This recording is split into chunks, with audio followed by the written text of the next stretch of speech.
Hey guys, tonight we begin with something almost impossible.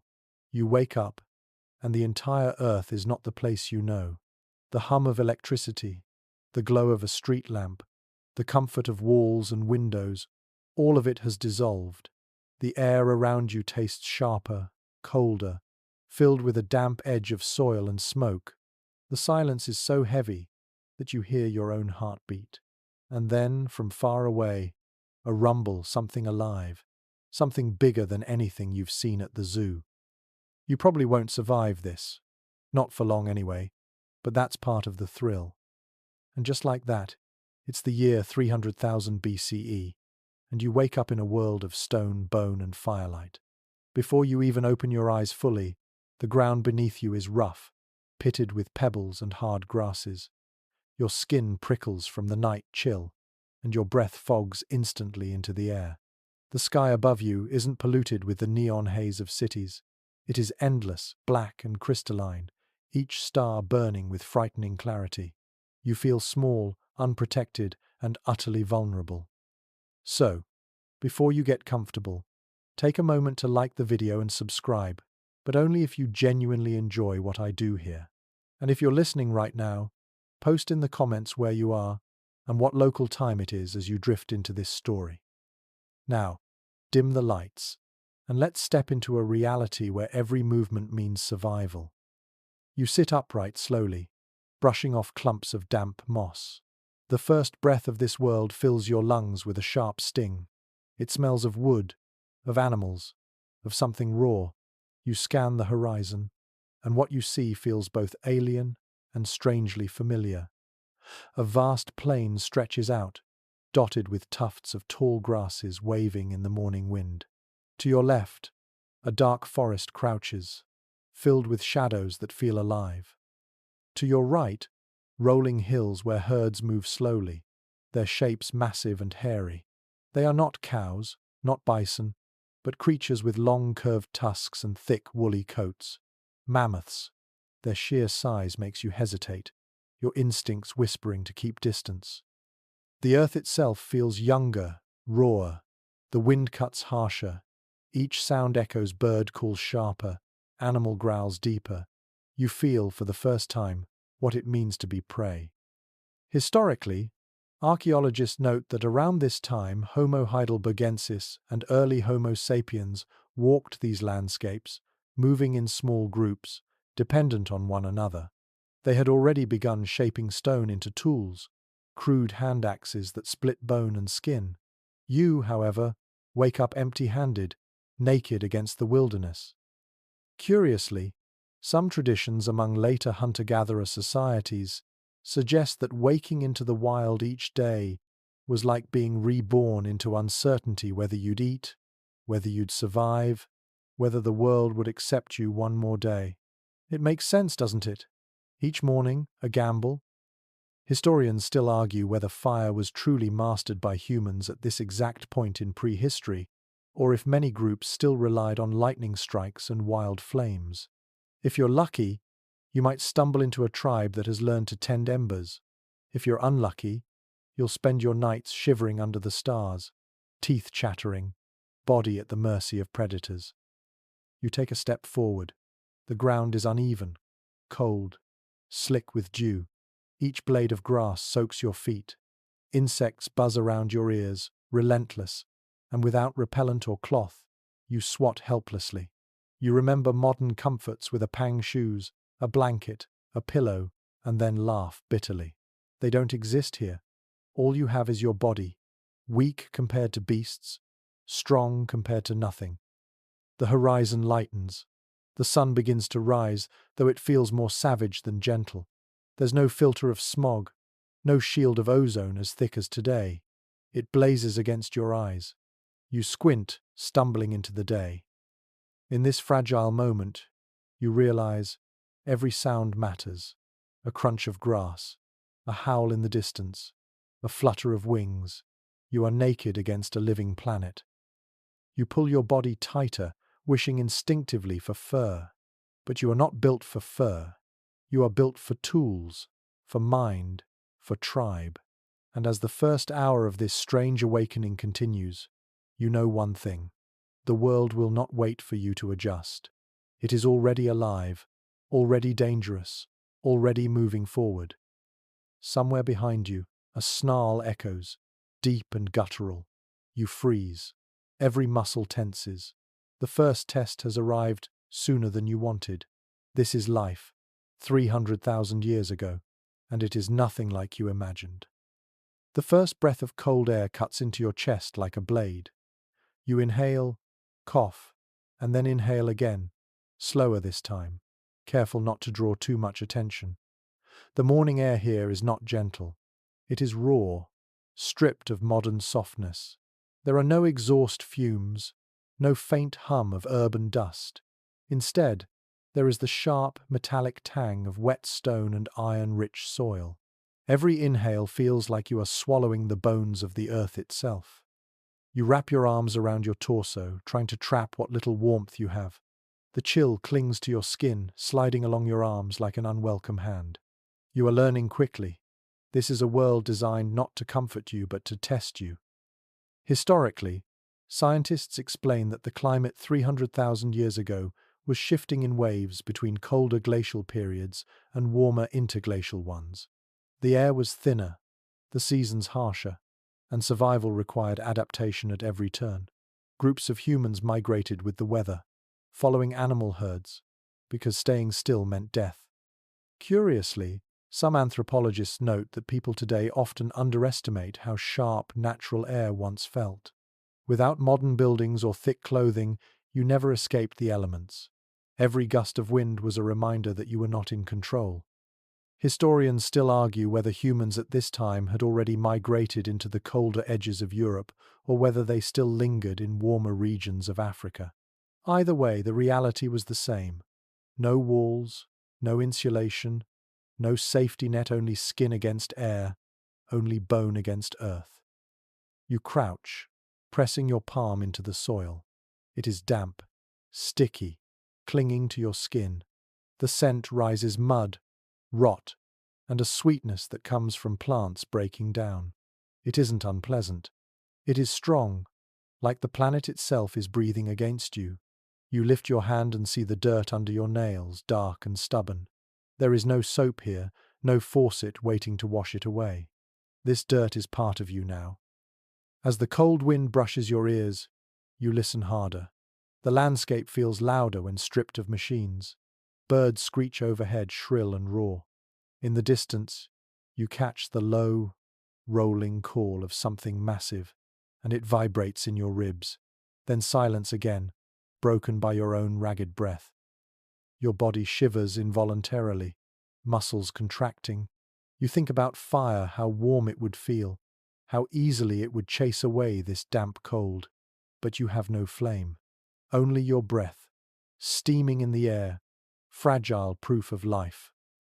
You take a few steps forward, feet sinking into patches of soft moss. The texture is strange, springy but damp, clinging between your toes. You feel exposed. Every sound you make seems amplified, like a drumbeat across the plain. You pause, wondering if predators are already circling, unseen in the grasses. The horizon begins to brighten, dawn bleeding orange and gold across the clouds. It should feel beautiful, but instead it feels sharp, as though the sun is announcing your position to everything that might be hungry. You remember comfortingly how modern mornings are filled with coffee, with warm kitchens, with predictable routines. Here, the morning is a threat. Still, you can't deny the beauty. The sky is limitless, the air untainted, the colors richer than anything your modern eyes are used to. Perhaps this is why early humans looked up so often, why they whispered stories about the heavens. You can't help but stare, even as you shiver. Your stomach growls, the sound almost embarrassing against the silence. Hunger bites quickly when there are no snacks, no cupboards, no cafes. You swallow hard, scanning the ground for anything: roots, berries, insects. Your eyes catch a bush with dark berries clustered tightly.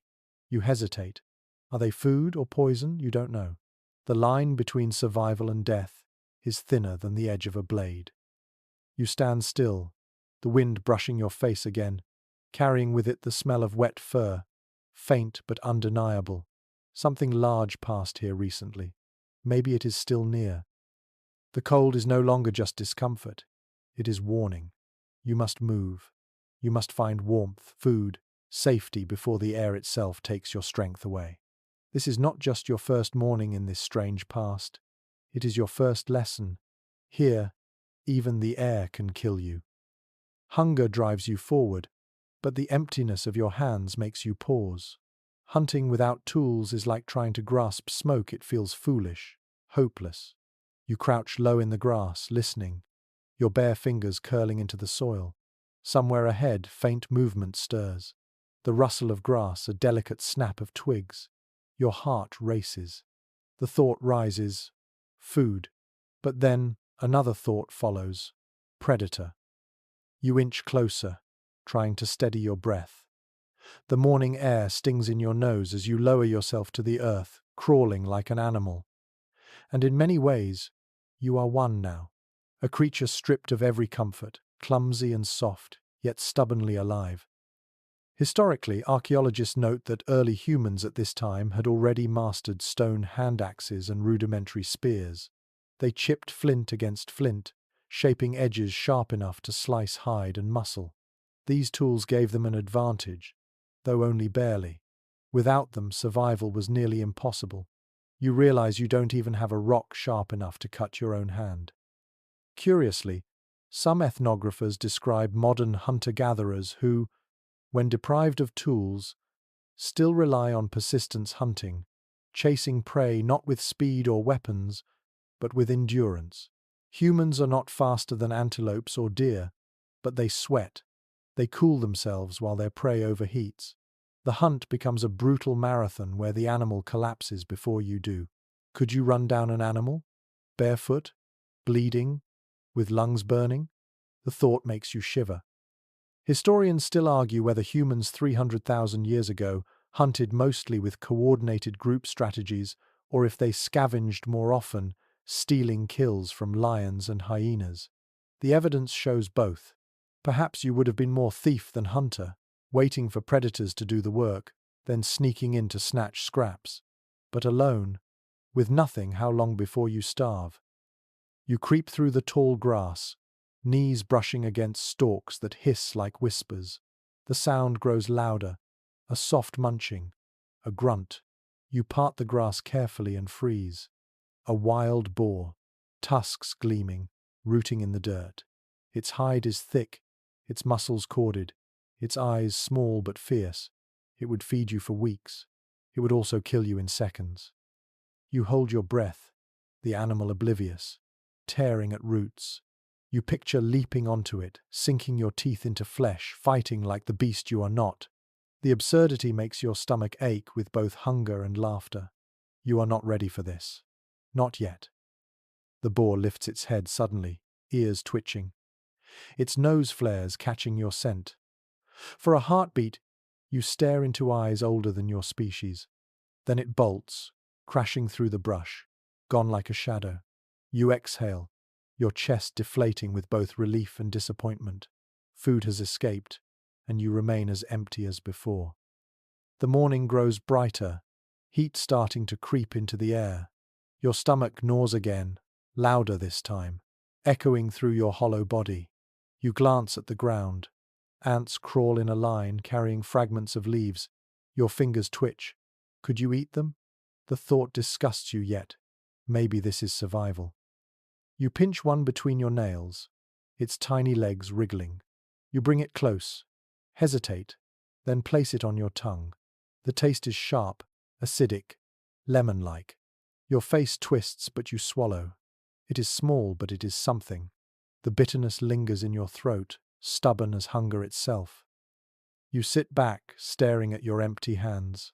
Hunting without tools is more than impossible, it is humiliating. The boar has proven that. The ants remind you, survival starts small. Every bite, every scrap, every drop of energy matters. You are not a hunter yet. You are barely alive. The grass bends around you in the wind, whispering as if mocking. But you know now. You will need tools. Stone, bone, wood. anything sharp, anything strong.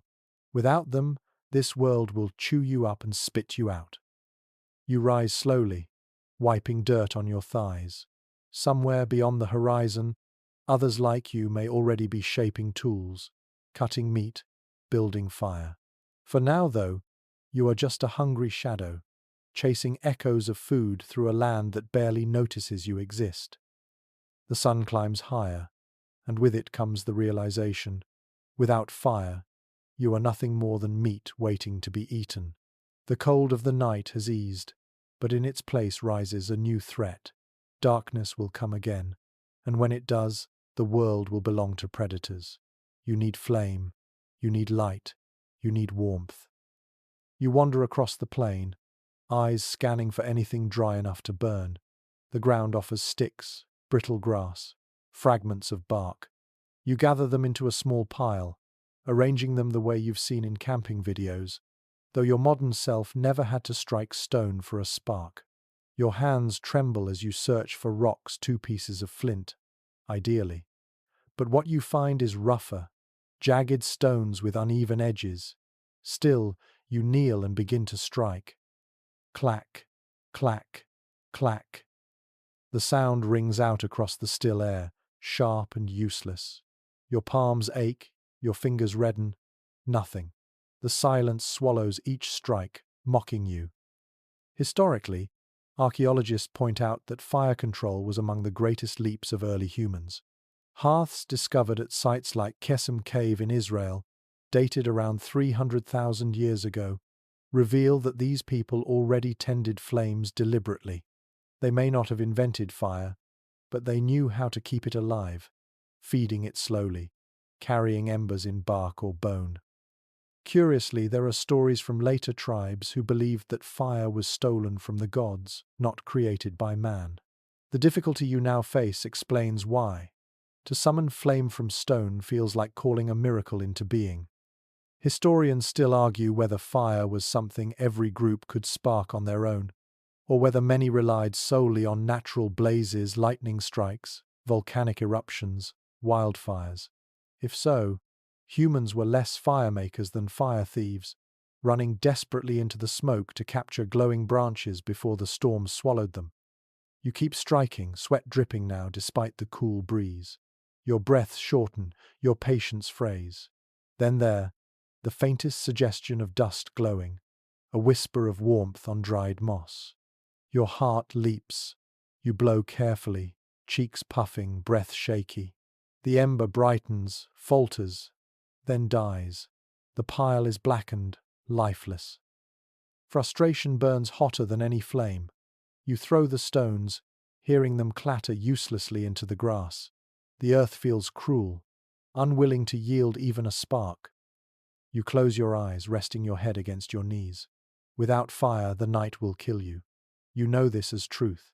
Predators see better than you, hear better, smell better. Fire is not just heat, it is a shield, a weapon, a boundary between life and death. When you open your eyes again, smoke drifts faintly on the horizon. Your chest tightens. Could it be a wildfire? Or is it a tribe, huddled around their hearth? The thought makes your stomach twist with both fear and longing. You rise, gathering your pitiful bundle of sticks. The sun burns on your neck as you take the first steps toward the smoke. Each stride is a prayer, that it is not a predator's trap, that it is not the end. You are chasing the one thing that separates humans from the beasts. And as the wind shifts, carrying that faint, bitter scent of ash, you realize something chilling. Fire is not just survival. Fire is civilization. Without it, you will never last. You follow the faint trail of smoke, each step bringing a new rhythm of anticipation and fear. The grass thins, giving way to patches of churned earth. Something large has passed here. You crouch, pressing your palm against the soil. It's warm from the sun, but scattered depressions remain hoofprints, wide and deep. You look closer. Not horses. These are massive, circular, accompanied by heavy drags where thick hair brushed the ground. You raise your eyes to the horizon, and then you see them. Mammoths. Their silhouettes rise against the light, immense and deliberate.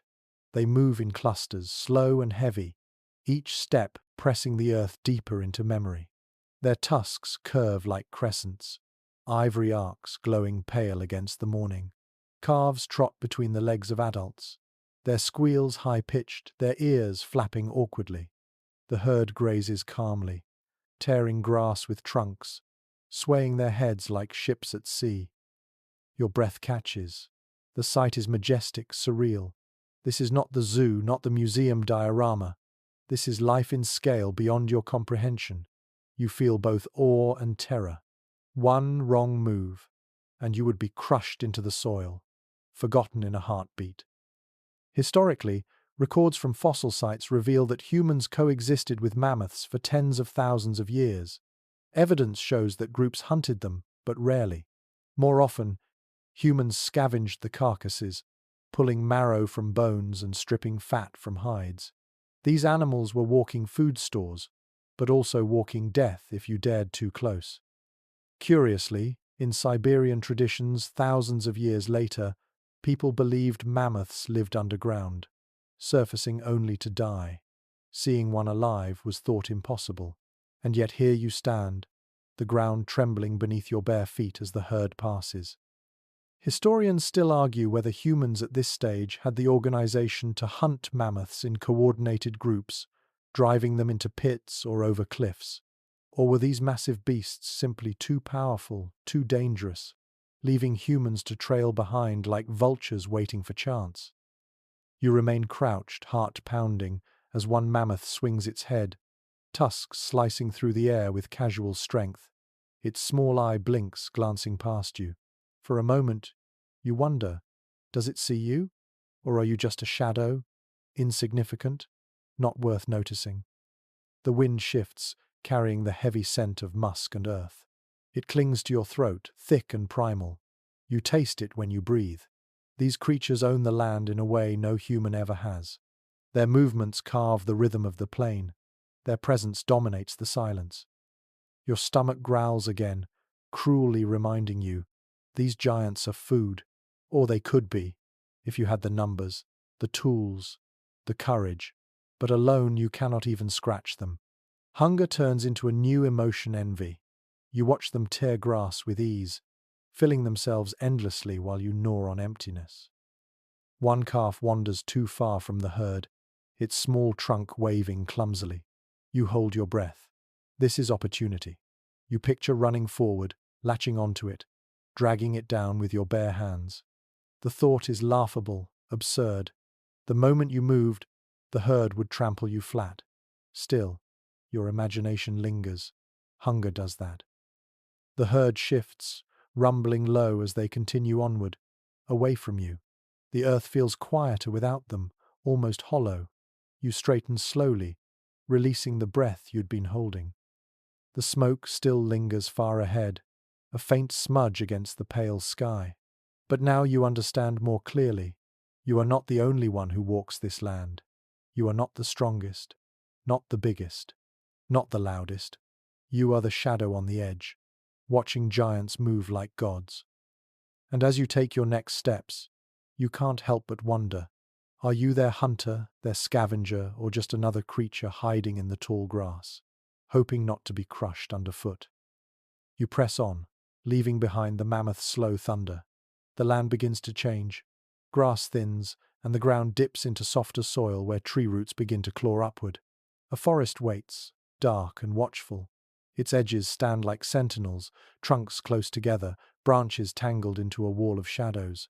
You hesitate at the boundary. Step forward, and you leave the open plain behind. Step forward, and the danger changes shape. You enter anyway. The first sensation is the coolness. The forest swallows the warmth of the sun, trading it for damp breath.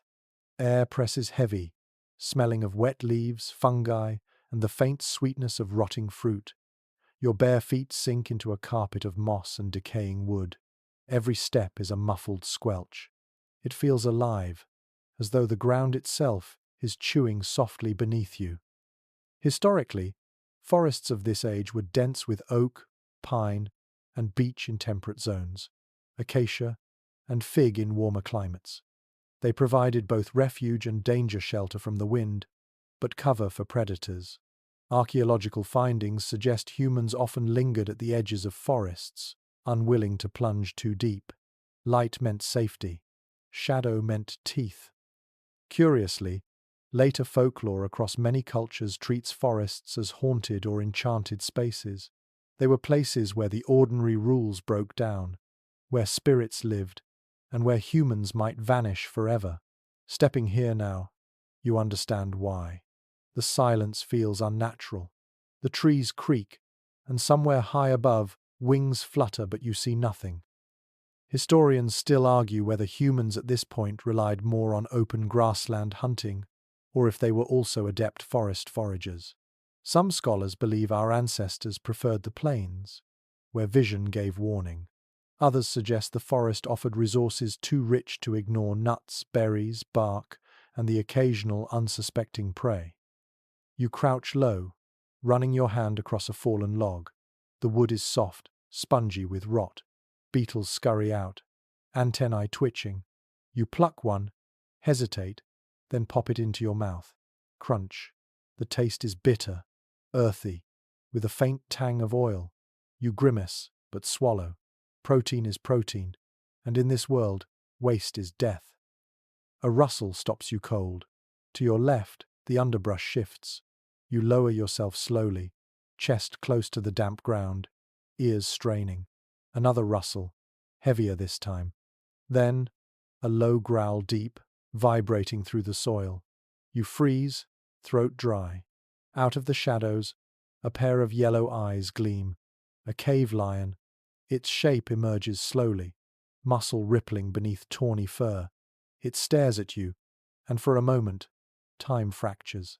You are no longer the top of the food chain. You force yourself not to run. Running makes you prey. Instead, you remain crouched, heart hammering so loudly you're sure the beast can hear it. The lion sniffs the air, tail twitching, then miraculously turns away. It pads silently into deeper shadow, vanishing as though it was never there. Your knees weaken. You exhale shakily, forehead pressing against damp moss. That was luck. Nothing more. You know it will not always end this way. The forest feels denser now. Each tree a looming figure, each shadow a mouth ready to swallow. You continue forward, steps cautious, toes curling against roots and stones. The ground is littered with fallen branches, and you realize tools. You snap one, testing its strength. It is brittle, useless. Another, heavier, feels sturdier. You grip it tight. Not a weapon, not yet, but something. As you walk deeper, the light thins further. It feels as though the sun itself has abandoned you, leaving only the slow drip of water, the scrape of insects, and your own ragged breath. Every step is a reminder. The forest does not care if you live or die. It is older than you, stronger than you, and it will remain long after you are gone. Your foot lands in a patch of mud, cold, thick, sucking. You pull hard, nearly losing balance. The forest pulls at you, as though trying to keep you here forever. You stumble onto firmer ground, clutching your branch tighter. You know now why the edges of forests were safer. You know why the plains seemed so open, so alive. Here, in the shadows, you are swallowed. You are less than a whisper. And yet, as your eyes adjust, you notice berries hanging low, clusters of dark purple. You pluck one, taste it cautiously. Sweet, a relief so deep it almost brings tears. In this world of cold air and predators, sweetness feels like grace. The forest is cruel, yes, but it is also generous. Night falls faster here. The forest that seemed dim in daylight becomes suffocating once the sun dips. You step out from the shadows, back onto the open plain, and suddenly the absence of light feels like an ambush. The sky is velvet black, pricked with so many stars that you cannot count them. They are sharp, cold, relentless. No city haze hides them. No glow of street lamps softens them. You tilt your head back, and it is dizzying like staring into eternity. But eternity doesn't protect you. The silence of night here is not peace. It is dread. You crouch low, hugging your knees, listening. Each sound is magnified. Grass hisses against itself in the wind.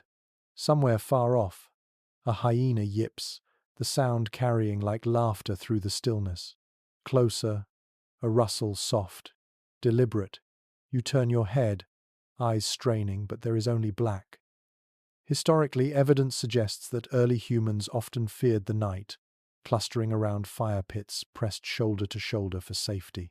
They left behind charred bones and blackened stone circles, marks of night survived.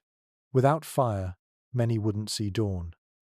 Curiously, some ethnographers describe how even in later millennia, tribes whispered that darkness belonged to other beings.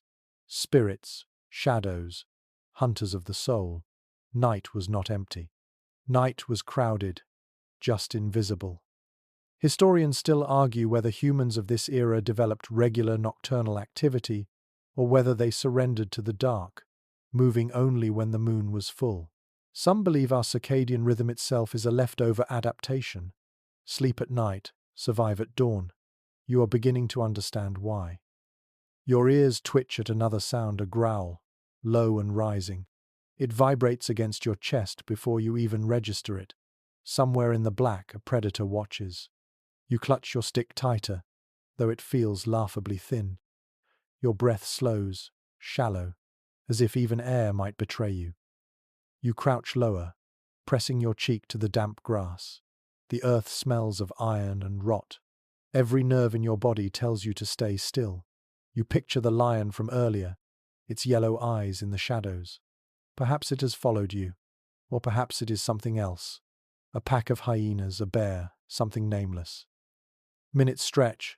The stars blur as your eyes water from staring too hard. Then, silence. Whatever it was, it has moved on or is waiting for you to move first. The tension is unbearable. You exhale slowly, forcing your muscles to loosen. Your stomach growls again, but the sound is swallowed by the night.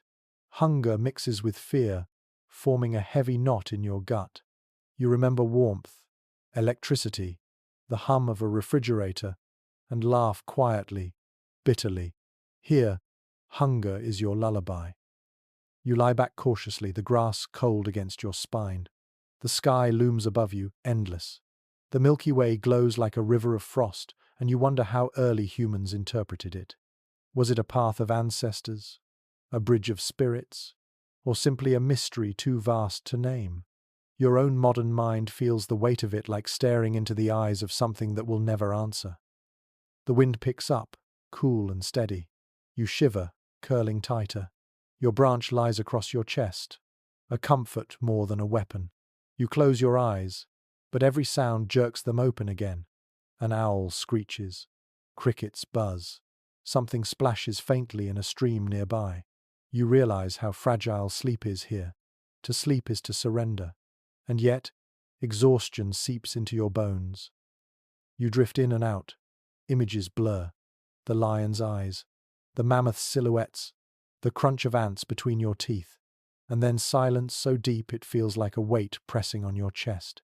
For a moment, you wonder if you've already died. But you breathe. Steam curls from your lips into the night. The world waits, vast and merciless. The silence of night is not nothingness. It is the sound of predators deciding whether you belong here. And tonight, somehow, they let you live.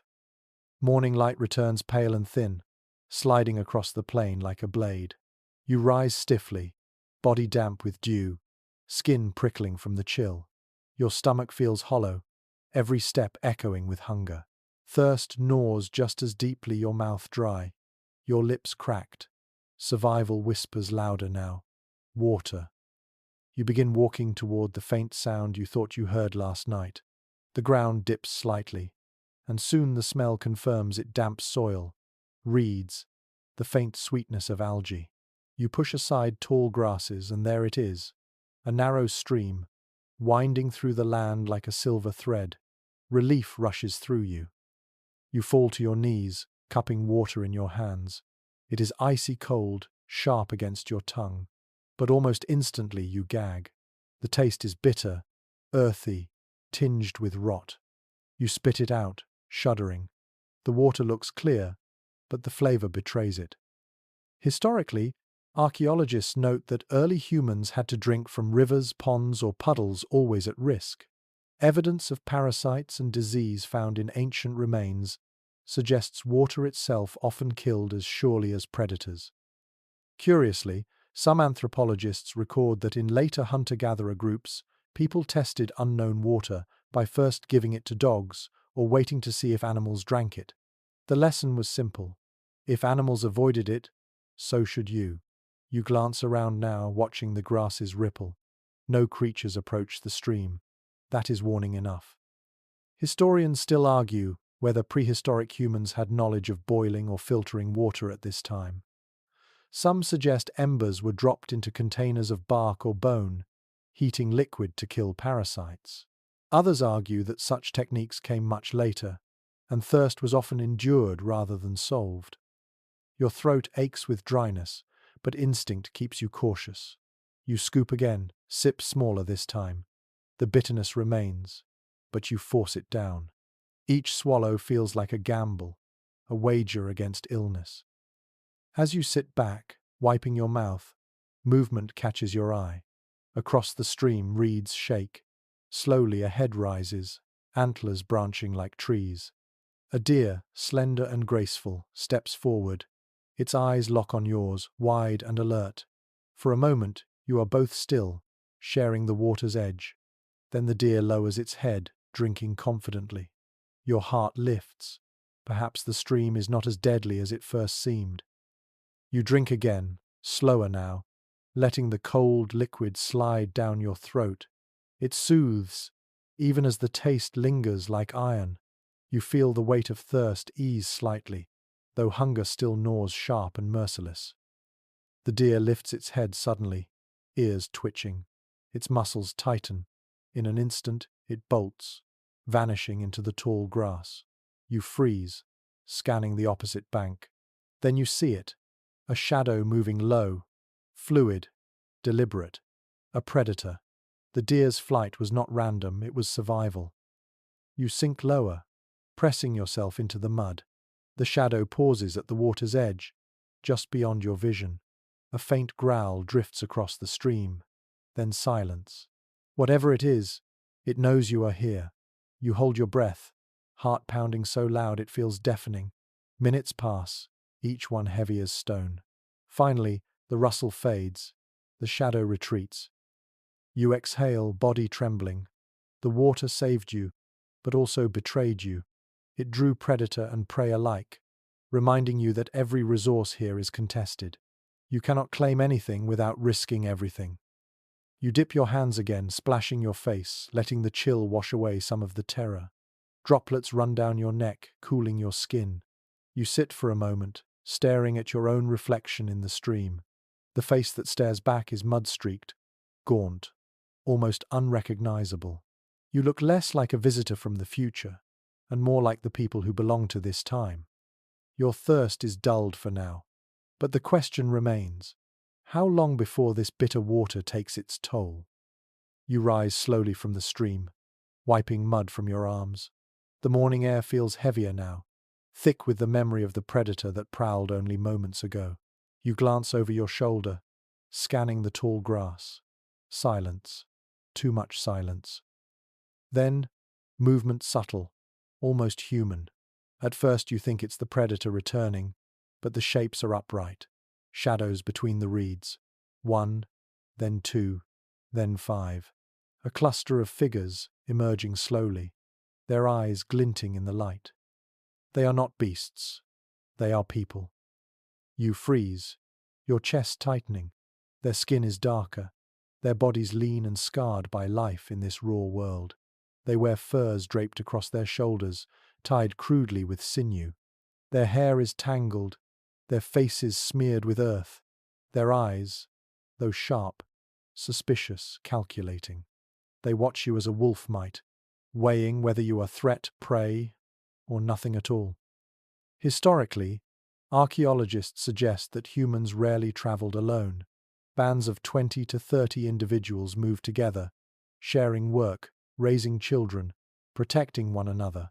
Meeting a stranger outside your group was dangerous. There were no nations, no treaties, only fragile moments of recognition or violence. Curiously, ethnographers later recorded that even small gestures, open palms, lowered gaze, the offering of food were ways to show peace across cultures. Survival depended not only on strength but on signals of trust. You suddenly wish you knew what signal to give now. Historians still argue whether different groups at this stage saw one another as kin to be joined or rivals to be destroyed. Some skulls show violent injuries, evidence of conflict. Others suggest interbreeding and shared tools between groups. The line between enemy and ally was thin, shifting like the wind. One of the figures steps forward. His jaw is broad, his nose flat, his arms corded with muscle. He grips a wooden spear tipped with stone, held loosely but ready. His eyes narrow as he studies you. You realize how strange you must look, bare, unarmed, clumsy, like an animal that lost its fur. You raise your hands slowly, palms open. The gesture feels instinctive. You lower your eyes, trying not to challenge. The man tilts his head, frowning. The others murmur softly, a language of grunts and clicks. You cannot understand, but you hear the rhythm. Curiosity, caution, debate. The man steps closer, spear still between you. He points at your chest, then at the ground, as if asking, "Where do you belong?" You swallow hard, unable to answer. Your voice would sound foreign, your words meaningless. You remain silent, lowering yourself slightly, showing no fight. A woman pushes forward from the group. Her hair is braided roughly with bits of grass, her eyes sharper than his. She leans close, sniffing at you. The gesture is animal-like, unsettling. She clicks her tongue, mutters something, and the group laughs short, tense. The man lowers his spear an inch, not in welcome, but in decision.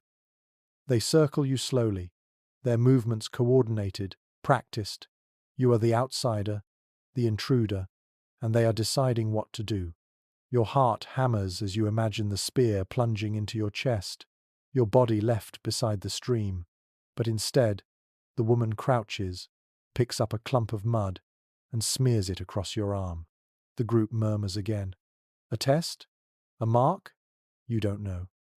Then, suddenly, the man thrusts his spear into the earth beside you, close enough that the ground shudders under your knee. You flinch, but the point is not aimed at you. He steps back, watching your reaction. A challenge? Or an invitation? You grip the shaft slowly, pulling it free. The stone tip gleams dully in the sunday. You hold it awkwardly, then lower it to the ground, offering it back. The group erupts in murmurs again, this time softer. The man retrieves the spear, studies you for a long moment, then gestures toward the trees. The decision is made. You are not dead. Not yet. You rise, heart still racing, and follow as the group begins to move. Their eyes stay on you, suspicion unbroken, but they do not push you away. You walk among them, the outsider who somehow passed the first test. And as the stream fades behind you, you realize you have crossed into a new danger: humans. The tribe moves like a single body, each step measured, each glance sharp. You trail behind at first, wary, but soon one of them gestures impatiently for you to keep pace. Their strides are longer, steadier, practiced by a lifetime of walking through hostile ground. Your own feet stumble on roots and stones, drawing smirks from those who notice. The air grows smoky as you follow. The faint trail you'd chased earlier now thickens, curling upward between trees. Soon you see it, a circle of charred stones, embers glowing faintly in the center. A fire, tended, alive. The smell of smoke clings to everything here: hair, skins, tools. The tribe gathers quickly, squatting low around the glow. You remain outside the circle, uncertain if you are welcome.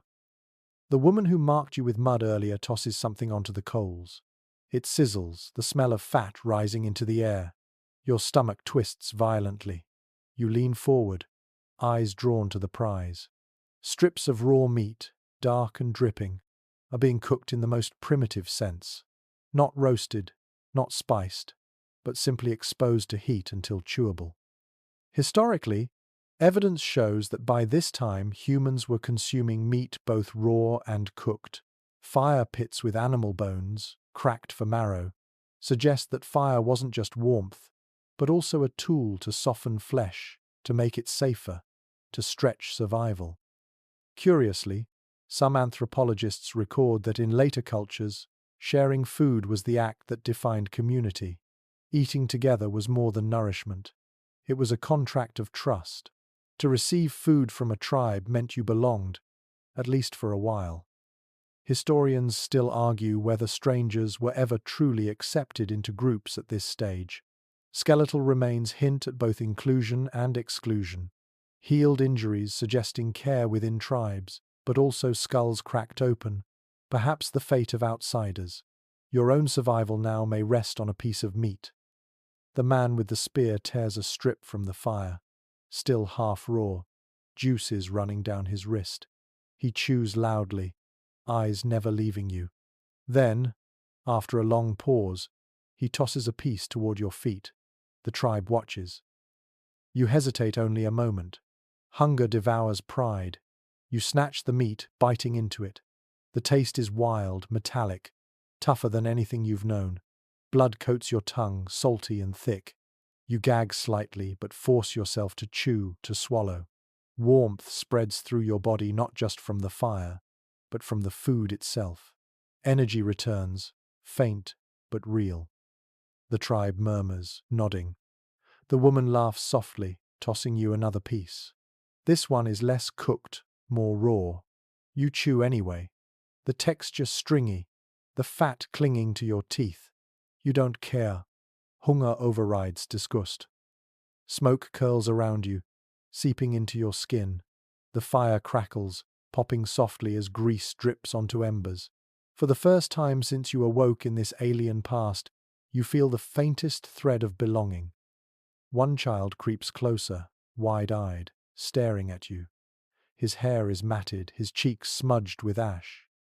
He pokes your arm with a stick, testing whether you are real. The adults chuckle, and you smile weakly, though your mouth is full of blood and sinew.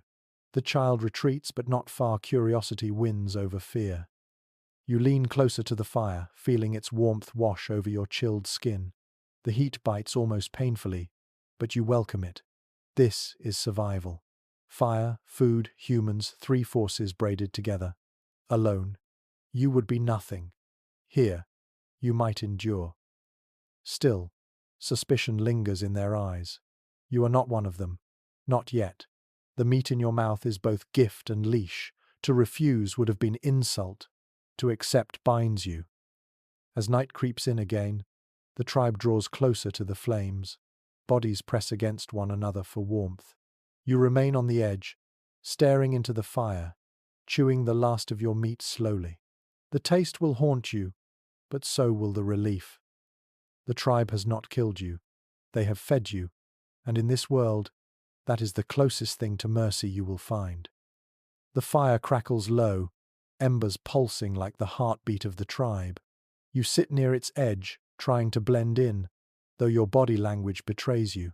Your shoulders are stiff, your hands restless. You've eaten, yes, but food does not mean belonging. Around you, voices rise in a language you cannot pass. It is not speech as you know it. It is a music of grunts, clicks, hums, and hand movements that seem to carry as much meaning as sound. You watch closely. A man gestures with his spear toward the forest, makes a throaty hum, then drags his palm across his chest. The others nod. A woman responds with a hissed sound and snaps her fingers. The meaning is invisible to you, but their faces shift, brows furrow, lips pull tight. It is communication, but not words.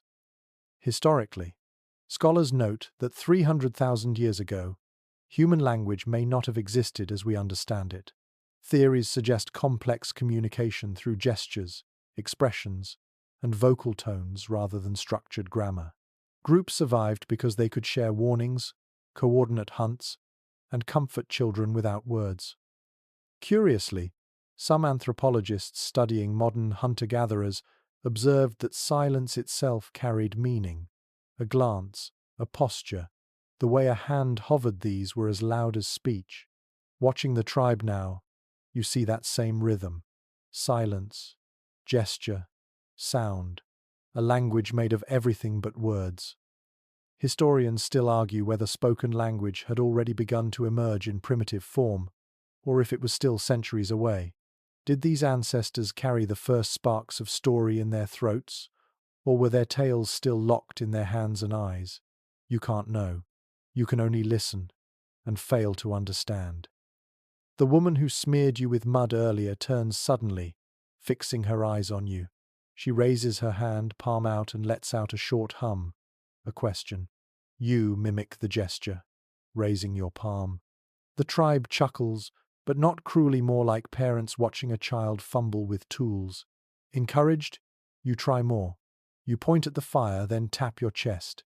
You want to say, "I need this. I am with you." The woman tilts her head, eyes narrowing. She responds with a click and a downward wave of her hand, as though scolding a child. You feel the message, "Don't take too much. Fire belongs to everyone, not to you." The child from earlier creeps closer again, bold now. He taps your knee, then points to his mouth. Hungry still, you break a fragment of gristle from your meat scrap and offer it. He chews noisily, grinning with teeth small and sharp. The tribe notices, murmurs approvingly. A tiny bridge forms between you and them. You realize then, this is language. Not words, but offerings, gestures, exchanges, meaning carried by trust. You mimic them more as the night deepens. When they grunt softly at the fire, you grunt too, out of rhythm but not ignored. When they nod at the stars, you nod as well. When they hiss at the shadows, you hiss, though you don't know why. They glance at you, amused, but they let you stay. The firelight paints their faces in flickers, hard, tired, yet alive. You notice scars on their arms, missing teeth, healed breaks in bone. These are survivors, shaped by violence and mercy in equal measure. And here you are, mimicking their language, hoping survival will shape you too. The night stretches, long and slow.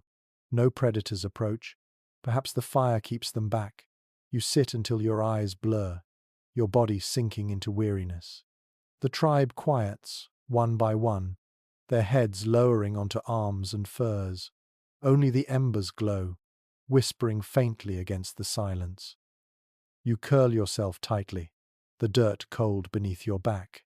You cannot speak their language, but tonight you have learned something.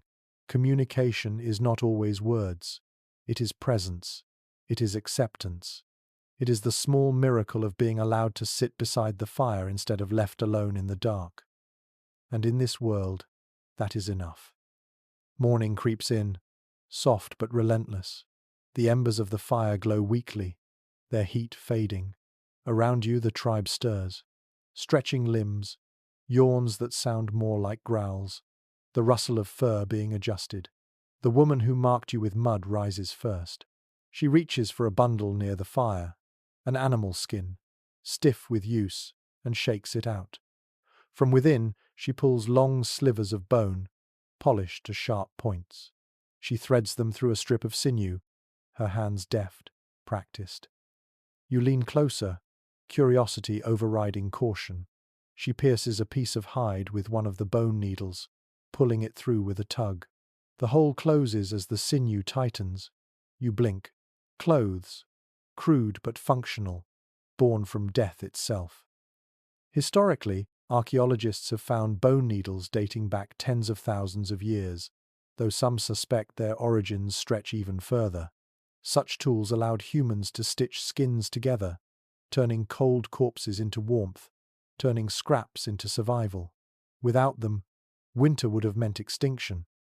Curiously, some ancient traditions preserved later by storytelling described clothing not as protection, but as identity. Furs from predators were worn not just for warmth but as symbols of strength, belief that some of the beast's spirit clung to the skin. You watch now as the woman's fingers move quickly, almost reverently, as though sewing is as sacred as prayer. Historians still argue whether these early garments were carefully crafted or hastily wrapped. Some suggest only crude drapings of hide existed until much later, while others point to wear patterns on bones that hint at finer, stitched clothing. The debate lingers, much like the smoke of last night's fire. You reach out tentatively, touching a scrap of hide near your feet. It is rough on one side, soft on the other. The smell clings musky, pungent, thick with the memory of the animal it once was. Your bare skin aches for it, the chill of morning gnawing at your arms.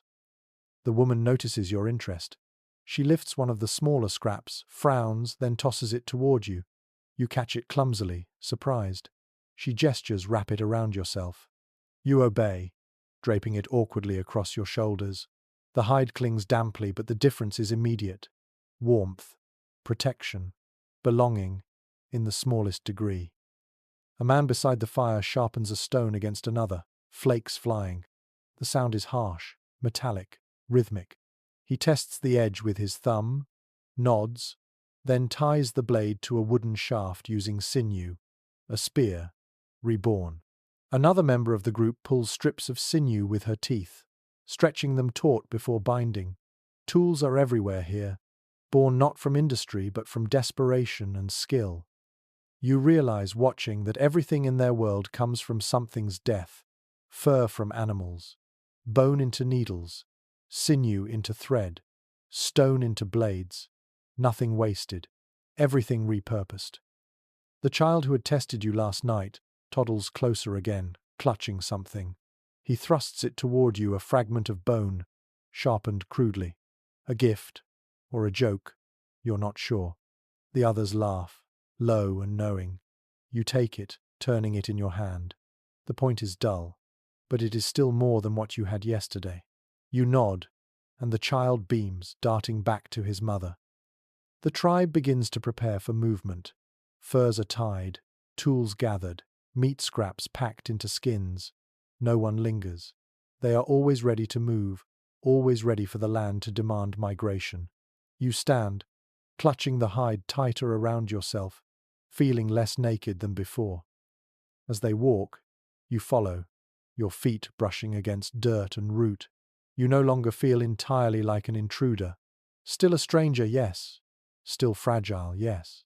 But when the wind cuts, your shoulders do not sting as sharply. And when the sun rises, you feel the hide warming, carrying with it a strange comfort. You are now part of the cycle. You wear death as life. You stitch survival into every thread. And for the first time since waking in this world, you no longer feel completely exposed. The tribe moves steadily across the land, a river of footsteps flowing through grass and mud. Eventually, they stop at a clearing where stones form a shallow bowl in the earth. At its center lies a pit, blackened and lined with ash. The tribe settles around it with the ease of routine. This is no accident. This is their hearth, their memory. One of the men kneels, leaning close.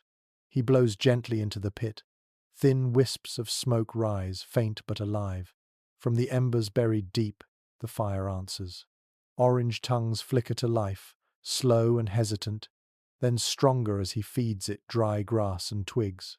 Soon, the flames dance again, crackling like laughter. The tribe exhales as one, relief visible even in their silence. You inch closer, mesmerized. The smell hits first smoke, bitter and earthy, curling into your nostrils. Then the warmth, rushing against your face and chest. It feels like being embraced after days of cold indifference. You spread your fingers to the heat, and for a moment you close your eyes, letting the sensation consume you. Historically, controlled fire pits like this one have been found across Africa, Europe, and Asia, some dated to roughly 300,000 years ago. They reveal not just survival, but community. Fire was the anchor around which life revolved. Cooking, warmth, safety, ritual. Curiously, Some traditions, even in much later times, treated fire itself as alive. It was fed, it was honored, it was feared. Among certain groups, letting a fire die was seen as shame, even taboo. Watching the tribe now, you feel that same reverence. They do not simply use fire, they serve it. Historians still argue whether these early fires were created by human hands or carried endlessly from natural sources. Was fire a gift constantly borrowed from lightning and guarded like treasure, or had mankind already learned to spark it from stone and tinder? The debate lingers, but here and now, the answer doesn't matter. Fire is here, it exists, and it is holy. The tribe begins to work around the hearth. Meat is set near the coals, drying in the heat. Roots are thrown directly into the flames, their skins blistering. Children sit close, eyes wide, soot painting their cheeks. You notice one boy drawing with charcoal on the stone. Lines, swirls, shapes that mean nothing to you but seem to fascinate him. Perhaps the first whispers of art are born in moments like this, in the margin of survival. You shift closer, inhaling deeply. The smoke clings to your skin, seeping into your hair, stinging your eyes. It is not clean, it is not gentle, but it is intoxicating. You understand why humans never abandoned it. The man with the spear grunts, motioning to you. He points at the fire, then at your chest. A demand? A warning? You nod anyway, bowing your head. You understand. Fire does not belong to one. It belongs to all. You must respect it, or you will not be tolerated. The woman from before tosses you a charred root. You bite it, the skin bitter and burnt, but inside soft, steaming, sweet. It melts on your tongue, sticky and warm. You chew greedily, nearly moaning at the taste. It is more satisfying than any meat you've swallowed raw. It feels cooked, safe, alive in your stomach. The tribe watches you, measuring your reaction. You know this is another test. You eat slowly now, savoring each bite. When you nod in gratitude, a few of them nod back. The fire pops, sending sparks into the air. They drift upward, fading like tiny spirits into the night sky. The flames are not just warmth, they are a border. Beyond them, darkness presses with predators and cold. Within them, laughter hums low, shoulders press together, and life continues. You lean forward, hands outstretched, eyes wide, and for the first time since arriving in this brutal past, you feel it fully. Safety. Fragile, fleeting, but real. The smell of smoke and ash has become your shield. The fire dies low in the middle of the night, but the tribe does not scatter. They retreat into the mouth of a cave nearby, a dark hollow carved into limestone. You hesitate before following, the air cool and musty as you step inside. Shadows flicker along the walls where embers still glow faintly outside. The first thing you notice is the smell. The cave breathes with a heavy odor of damp stone, animal fat, smoke, and something human sweat, musk, unwashed skin. It is not pleasant, yet strangely comforting. It is the smell of life gathered together, of survival pressed close against extinction. The ground is uneven, scattered with furs and bones. The tribe claims their places quickly, children curling beside mothers, hunters resting their spears against the walls. The walls themselves are scarred with scratches, some from claws, some from stone tools. You brush your fingers across one, feeling the grooves. Were they decoration, counting marks, or simply the idle scratches of a bored hand in the dark? Historically, caves were not always permanent homes, but temporary shelters.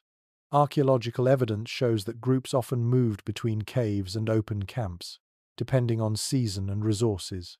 Still, caves offered something the open plain could not: protection from the wind, a defensible entry, and a roof that did not leak. Curiously, some researchers argue that caves were more than practical. They may have been seen as wombs of the earth, sacred spaces where the dead could rest and the living could dream. In later ages, cave paintings blossomed hunts, spirits, visions. Perhaps the first seeds of imagination were planted right here. in the silence between stone walls. Historians still argue whether these spaces were communal hearths of storytelling or merely desperate shelters. Did myths begin here, or was it nothing more than refuge from teeth and weather? The truth may be both. You settle awkwardly near the entrance, the cold air tugging at your skin. The others barely glance at you now. You are tolerated, not embraced, but tolerance is survival enough. Children whisper in soft clicks and hums, their small hands tracing lines on the ground. They are curious, stubborn, fearless in ways that make you ache. One girl approaches, her hair tangled, her eyes wide. She touches your hand, studying your strange fingers as if they hold secrets. When you curl them slowly, she giggles and scurries back. The adults watch but do not interfere. Perhaps they approve of curiosity. The darkness grows heavier as the fire outside dwindles. Inside the cave it is thick, pressing against your eyes until shapes dissolve. You close them, letting your ears guide you instead. Drips of water echo in steady rhythm from deep within. The rustle of furs, the sighs of sleepers, the occasional cough, all of it blends into a lullaby of survival. Your mind drifts. You think of modern bedrooms, of mattresses and lamps, of silence that hums with electricity. Here, silence hums with danger. And yet, pressed against stone, wrapped in animal smell, you feel something else too, a strange intimacy. This is what it means to be human, in its earliest form. Not comfort, not luxury, but proximity. Bodies close, breath shared, warmth stolen from one another. You try to sleep, shifting on the hard floor. The cave is no bed, but it shelters you. Every sound from outside growls, distant howls is muffled, pushed back by walls older than your kind. The predators are out there. You are in here. The difference is everything.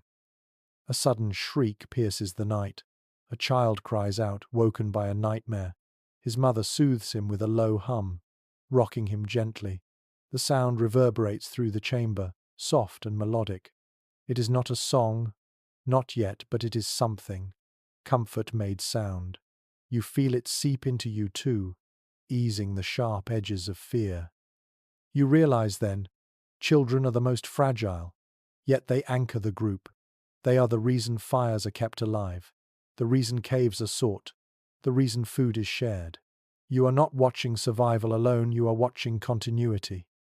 As sleep finally takes you, the stone presses hard against your back, the air damp against your face. But you understand, in this cave with these children and their soft whispers, you are closer to the core of humanity than you've ever been. Morning inside the cave is dim, filtered only by the faint glow from the entrance.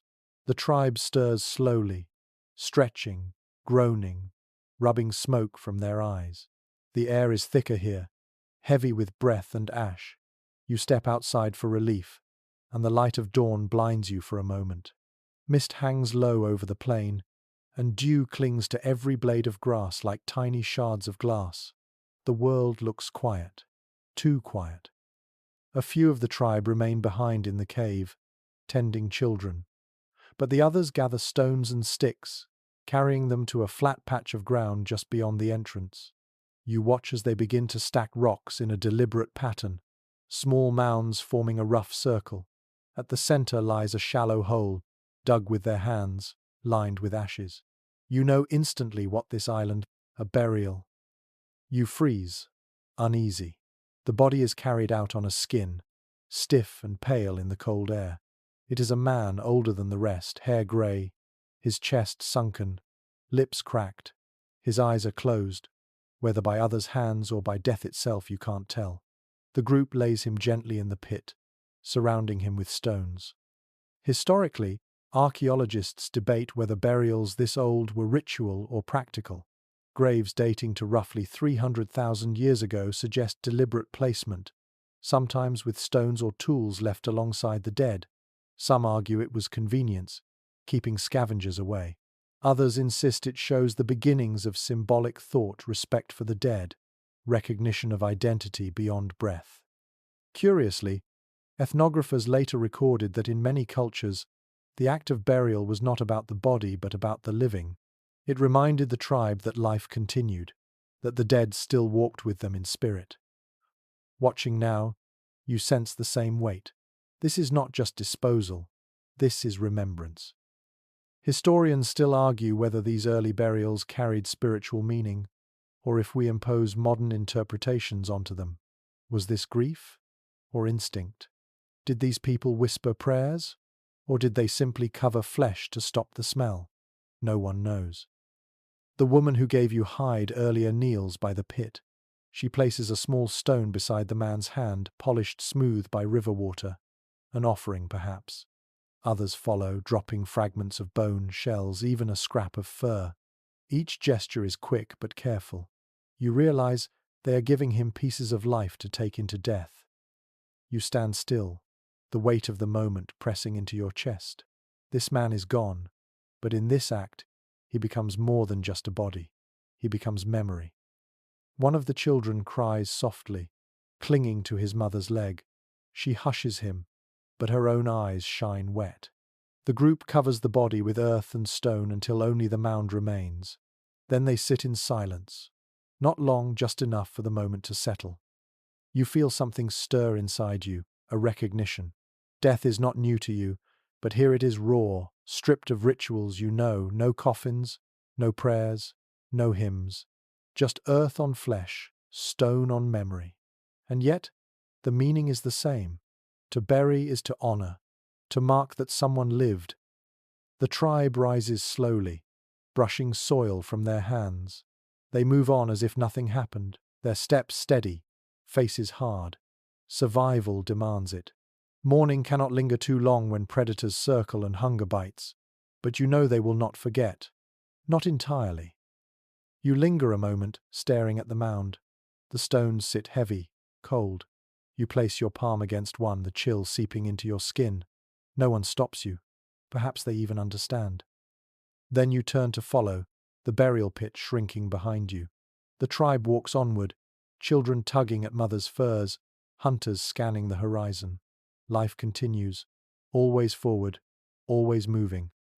And you realize, in this harsh world, memory is the only immortality. The tribe moves away from the burial mound in silence, but soon the hush gives way to murmurs, hums, and gestures. Life reasserts itself. Children stumble in the grass, laughing as they chase one another, while hunters scan the sky, their eyes sharp for signs. You walk with them, your bare feet sinking into damp soil, when you notice how often their heads tilt upward. They are watching the heavens. At first, you think it is coincidence. But then the gestures become clearer. A hand pointing at the moon, a nod toward the horizon where the sun rises, a low whistle that seems to mark the passage of birds across the sky. You realize with a strange shiver they are not just surviving on land, they are navigating the sky. The moon hangs pale, fading into daylight, but it holds their attention. One man squats, drawing a rough arc in the dirt with his finger. Another answers by tracing dots, tapping each as he grunts. You do not understand the code, but you understand the pattern.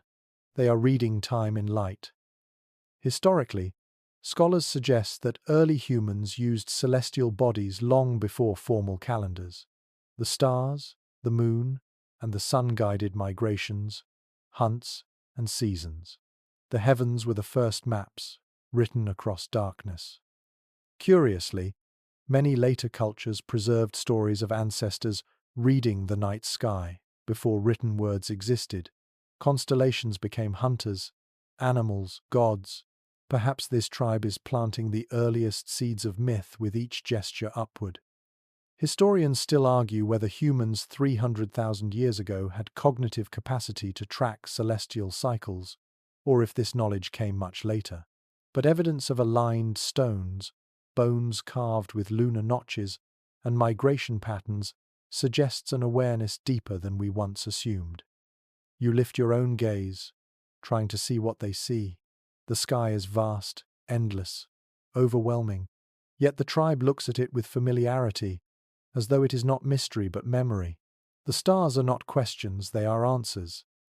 A woman hums softly, pointing at the horizon where the sun now glows stronger. Her child mimics the sound, raising his small hand upward. A ritual, perhaps, or just learning.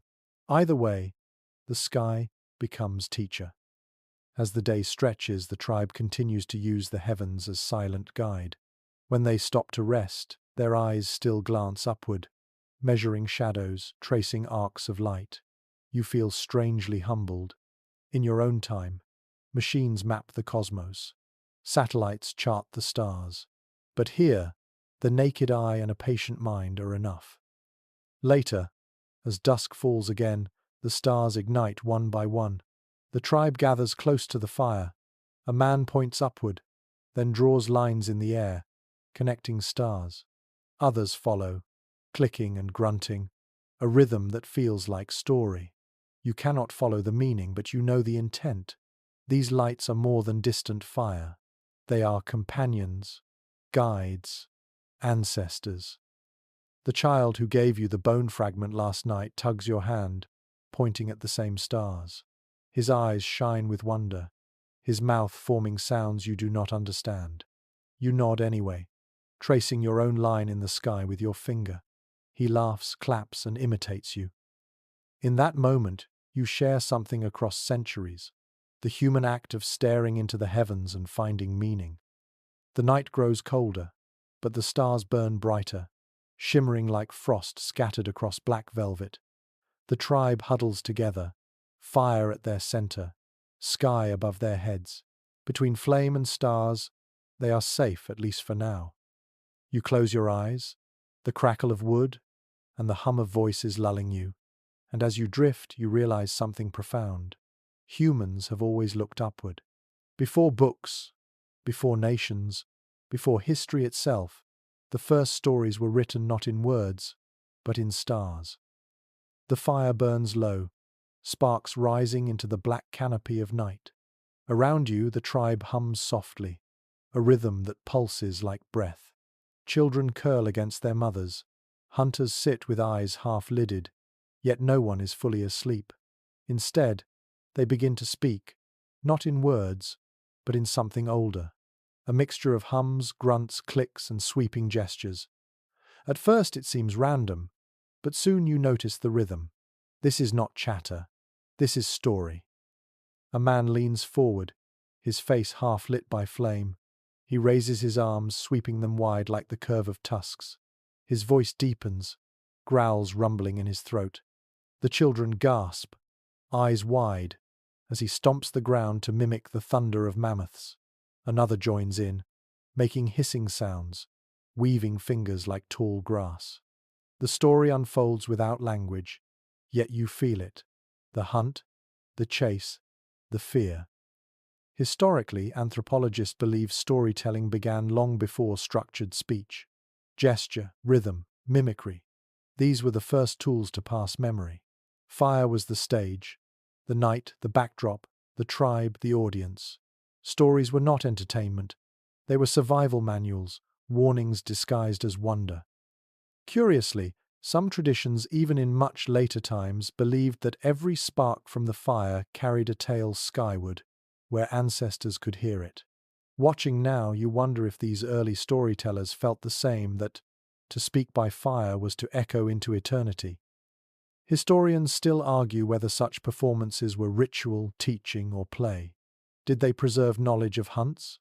Did they imagine spirits and gods? Or were they simply shaping fear into something bearable? Perhaps all at once. The man growls again, then collapses suddenly, clutching his chest. The children shriek in delight, mimicking his fall.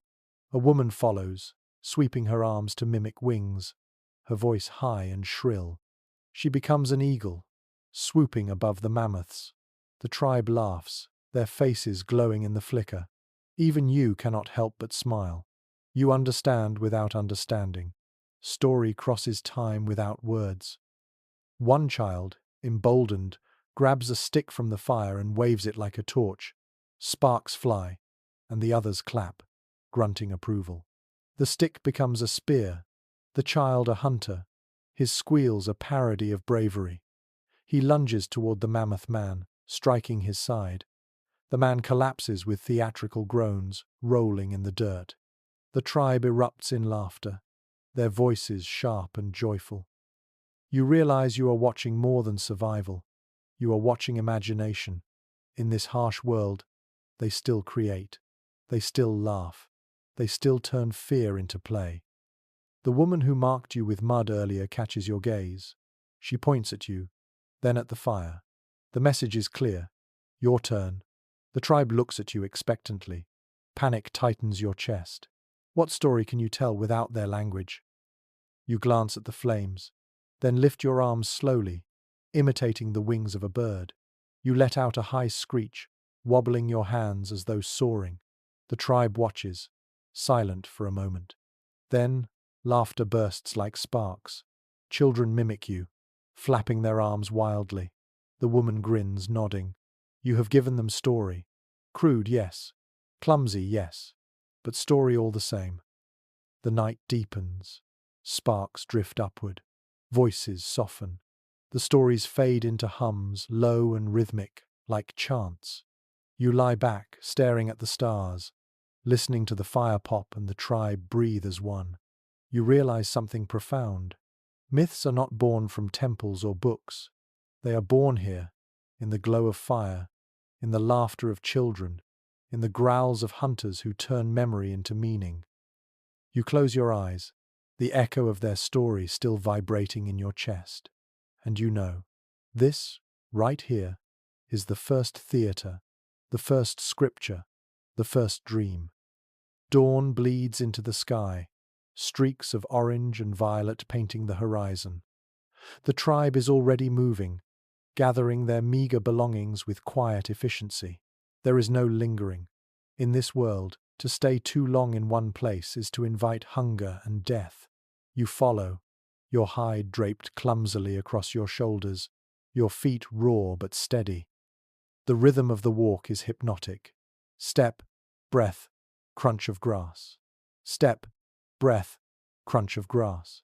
Children ride on hips, hunters carry spears, women balance bundles of furs and food. The pace is relentless, as if the ground itself demands obedience. You soon realize why. Food is never enough here. Firewood is never enough. Safety is never enough. Everything slips away quickly, forcing movement, forcing migration. Historically, anthropologists have noted that early humans were nomadic by necessity. Camps were temporary, shifting with the seasons and the animals. Fossil evidence shows footprints in hardened mud, entire groups moving together, always searching for what was next. Curiously, later traditions in many cultures turned migration into myth. Peoples told stories of ancestors always walking, always chasing the horizon. Perhaps those myths were not exaggeration at all, but memory of a time when standing still meant extinction.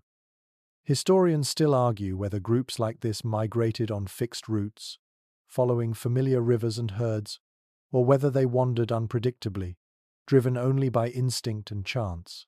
The debate continues, but walking among them, you understand how constant motion was carved into the human body.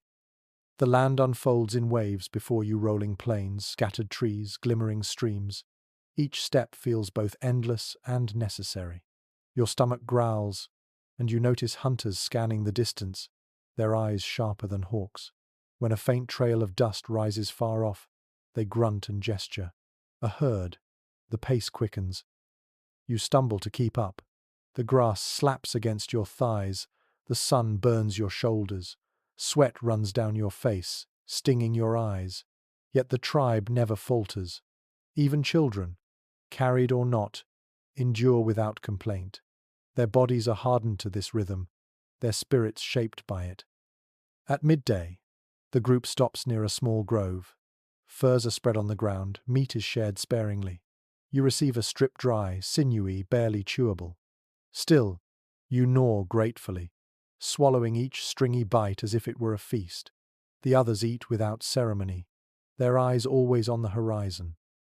The woman beside you hums softly as she feeds her child, the sound more instinct than song. The child's eyes close, soothed by rhythm. You realize then, even in endless movement, Comfort exists in small things, hums, touches, the steady warmth of another body. After the break, the tribe rises again. The horizon stretches, unbroken, a promise and a curse. You walk until your legs ache, until your mind drifts. The world narrows to footsteps. The endless migration is not dramatic. It is repetition, carved into bone. By evening the sky burns red, and shadows stretch long. The group halts near another stream. Spears are set in the ground, a fire pit dug quickly. The tribe collapses around it, exhausted but alive. You sink to your knees, every muscle trembling. As night falls, you stare into the flames, realizing the truth. Humanity is a walking species. Roads, caravans, highways, these are all echoes of something older. To survive was to walk. To live was to keep moving. To stop was to die. You close your eyes, body sinking into the earth. Tomorrow you will walk again, and the day after, and the day after that. The horizon never ends. The tribe rests only briefly by the stream, drinking carefully, chewing strips of dried meat, sharing roots roasted in the fire.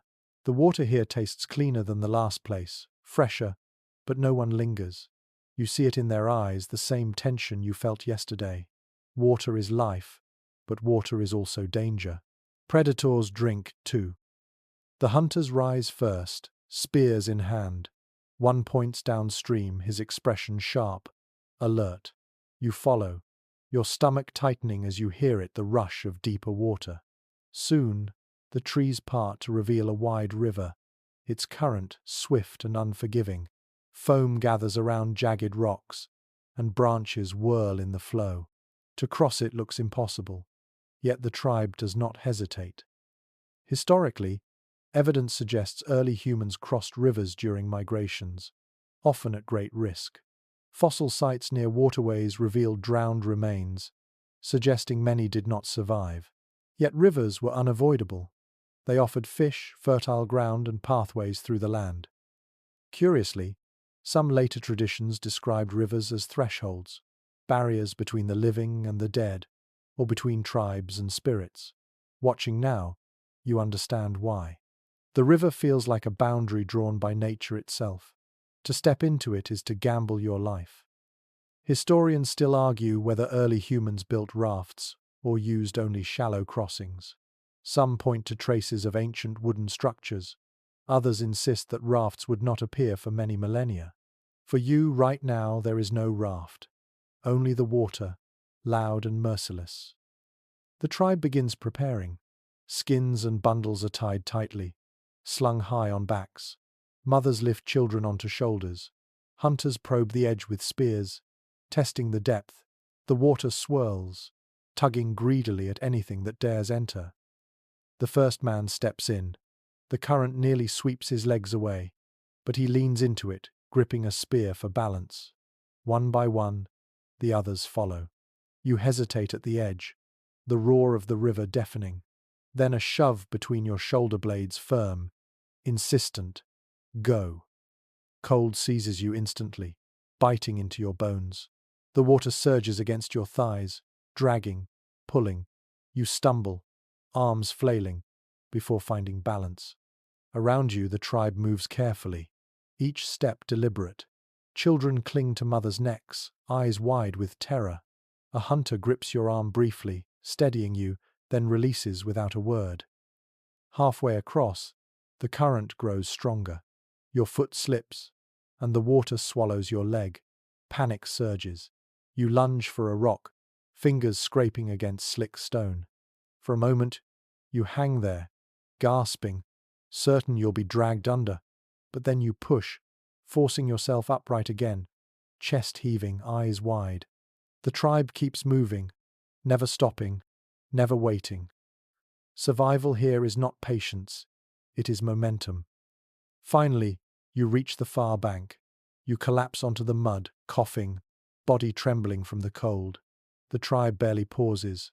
They wring out furs, shake off water, and keep walking. To them, this was nothing unusual. To you, it was nearly the end. You sit for a moment, staring back at the river. The current churns, indifferent, swallowing branches and leaves as if nothing matters. You realize then, nature does not care about your struggle. The river is not enemy or ally. It's simply island. As the group continues onward, you stagger to your feet, legs weak, skin shivering. You follow, water dripping from your hide, every step a reminder of how fragile you are. The tribe disappears into the tall grass, leaving the river behind. You take one last glance at its endless flow, hearing its roar echo in your ears. You survive the crossing, barely, but you know this. The river will always wait, always hungry, always testing who deserves to pass. The tribe trudges on after the river crossing, their wet hides clinging, their steps slower but steady. You stumble along, teeth chattering, your body begging for warmth. The fire from last night feels like a dream, and the cold bites deeper now. But hunger soon pushes even the cold aside. Your stomach clenches, hollow, growling louder with each step. The smell of smoke and wet fur can't disguise the truth: you need food. By midday, the hunters fan out. They kneel in the dirt, tracing tracks with their fingers. You crouch beside them, trying to see what they see. To your eyes, it is only scuffs and broken grass. To theirs, it is story. Where the animal walked, how long ago, how heavy. One man grunts, jabbing at a print shaped like two crescents. He gestures sharply: boar. The group tightens formation, spears clutched. You are swept along, your pulse quickening. The grass rustles ahead, and then you hear it, snorting, digging, the deep grunt of a wild boar.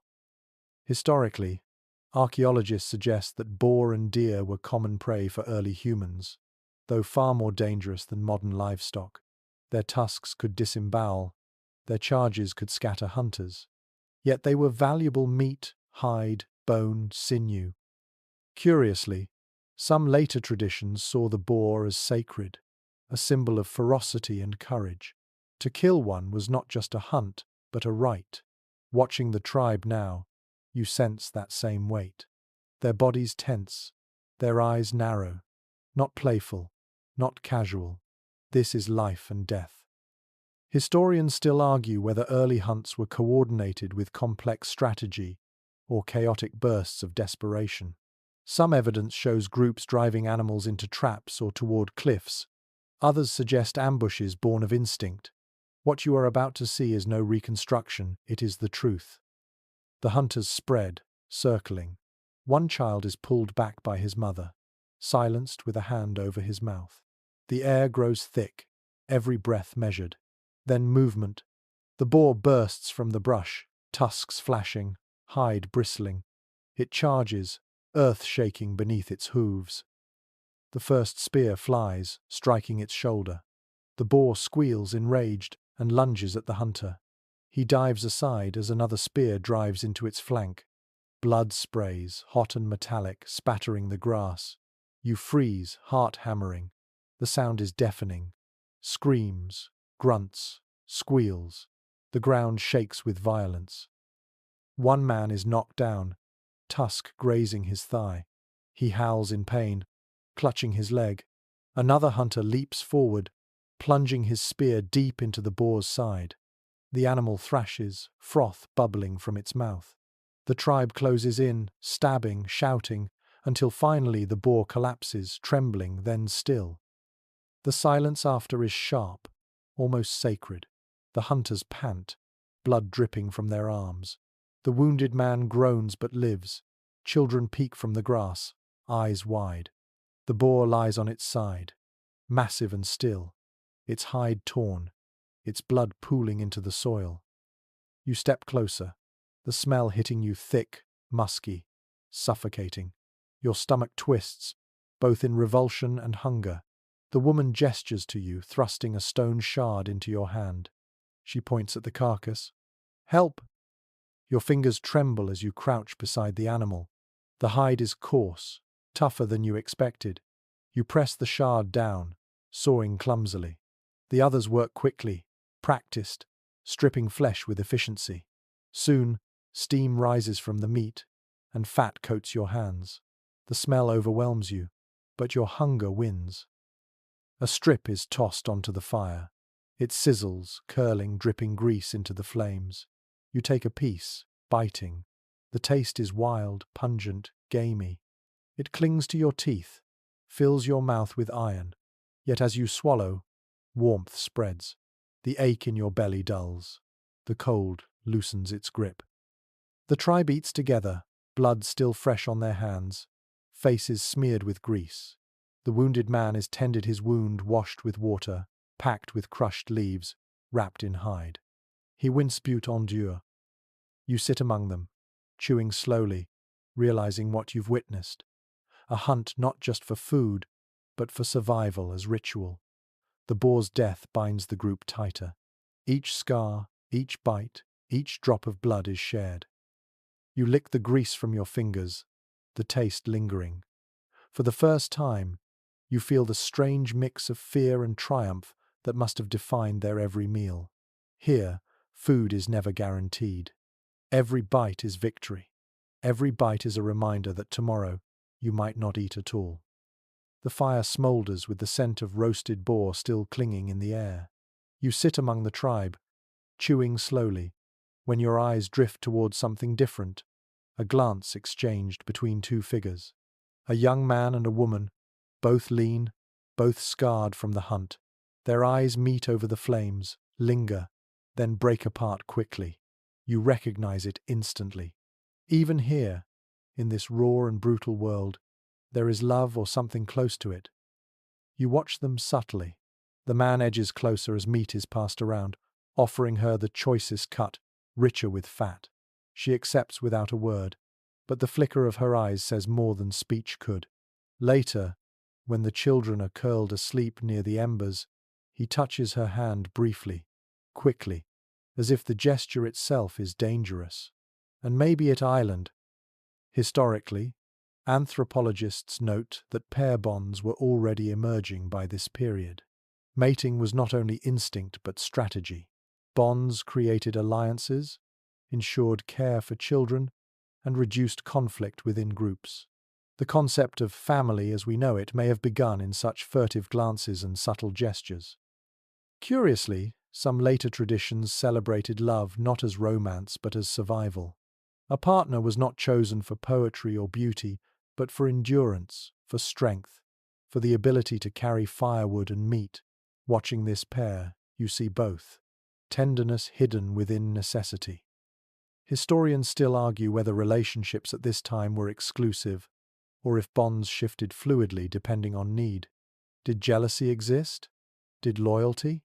Or were these modern words too sharp for such primal connections? The truth lingers somewhere between. The woman rises, moving away from the fire. The man follows a short distance, never too close, never too obvious. You, driven by curiosity, follow as well. They walk toward the stream, their silhouettes silver in the moonlight. She kneels to drink, cupping water in her palms. He stands behind, watching the shadows, protective. When she turns back, their faces nearly touch. The silence is thick, charged. Then she laughs softly and exhale, a sound almost musical. He answers with a grunt, half smile tugging at his lips. You look away, feeling like an intruder, yet you cannot help but feel something warm stir inside you. In this world where death waits in every shadow, love feels louder, brighter. It is defiance. It is saying, "We will not vanish." Back at the fire, the tribe has shifted, bodies pressed together in sleep. The pair returns, settling close, though still not too close. Their hands brush briefly in the dark, hidden from others' eyes. You notice, and you smile. Even here, in the brutality of 300,000 years ago, tenderness survives. You curl into your hide, the ground hard beneath you, but your thoughts linger. If love exists here, then so does hope. If bonds can form, even in silence, then humanity is more than hunger, more than fear. The fire pops softly, sending sparks skyward. You close your eyes, and as sleep takes you, you carry with you the image of their hands brushing together, small, fragile, but proof that even in the harshest of times, humans sought not only survival, but connection. The morning begins, not with tenderness, but with tension. You wake to raised voices low, guttural, sharp. Two men stand near the fire pit, their bodies rigid, their hands gesturing angrily. One is the spear wielder who tested you when you first appeared. The other is broader, younger, with a scar carved across his cheek. The rest of the tribe watches closely, their faces unreadable. The argument builds quickly. The younger man jabs his chest, then points to the carcass remains from yesterday's hunt. His tone rises, insistent, demanding. The elder shakes his head, clutching his spear tight, pounding the ground for emphasis. You don't need words to understand. Who gets the first share of food? Who claims the best portions? Who decides the rules of the group? Historically, anthropologists note that early human groups carried hierarchies shaped by strength, skill, and charisma. Leadership was fragile, shifting often. The one who brought food often commanded respect until the next hunt. Curiously, some later traditions told stories of chiefs who rose not through lineage but through generosity. Those who gave away meat were seen as stronger than those who hoarded it. Watching now, you wonder if the same truth is being tested here. Is survival about dominance or about sharing? Historians still argue whether these hierarchies were brutal dictatorships of muscle or cooperative balances of skill. Did one man truly rule, or did leadership shift like firelight, depending on need? The evidence is mixed, like the scene before you. The argument escalates. The younger man snatches a bone from the ground, waving it like a club. The elder growls, brandishing his spear. For a moment, you think violence is inevitable. Children whimper. Mothers pull them closer. Then, something shifts. The mud-marked woman steps forward. Her eyes are sharp, her voice low but commanding. She gestures between the two men, then points toward the horizon. Her meaning is clear. Enough. The world is already enemy enough without turning on each other. The younger man snarls but lowers the bone. The elder grunts, slamming his spear butt into the earth, then sits heavily by the fire. The woman glares at both until silence falls again. You exhale slowly, realizing you've just witnessed the brutal fragility of order. Hierarchy here is not written in law. It is written in hunger, in strength, in the will of those bold enough to intervene. The tribe resumes its rhythm, though the tension lingers like smoke. Meat is divided. The elder still receives the choicest cut, but the younger is given a generous share. It is a compromise, fragile, temporary. As you chew your portion, tough and salty, you notice how everyone glances at the fire, not the men. The fire is the only true leader. Around it, arguments are solved, meat is shared, voices are softened. Without it, the tribe would splinter. Later, as you walk with the group, the younger man strides ahead, shoulders stiff. The elder lags slightly, leaning on his spear. The mud-marked woman keeps to the center, her eyes scanning all. You realize then, power here is not fixed. It shifts with every hunt, every fire, every day. And as you trudge forward, you feel a new understanding settle in your bones. Leadership in this world is not about crowns or titles. It is about survival: who eats, who doesn't, and who dares to stand in the middle when men growl like beasts. The tension of yesterday lingers in the air like smoke that refuses to drift away. The hunters walk farther ahead today, their glances sharper, their silence heavier. The tribe's pace is brisk, purposeful, almost as if they are running from their own shadows. You trail close, feeling the weight of unease pressing into your ribs. By midday, the signs appear: broken reeds, footprints deep in the mud, and a scent on the wind, musky, human, but not from your group. The hunters halt, raising their spears. Their eyes dart at each other, then at you. You feel the shift immediately. This is not prey. This is not predator. This is something far more dangerous. Another tribe. The first figure emerges across the plain. Taller, broader, his shoulders painted with ash. Behind him, more figures appear, their furs darker, their spears longer. They walk with deliberate slowness, confidence in every step. You glance at your own group, their eyes narrow, bodies tense. There is no welcome in this meeting. Historically, anthropologists suggest that encounters between tribes were fraught with peril. Resources were scarce, territories fragile. Strangers were rarely friends.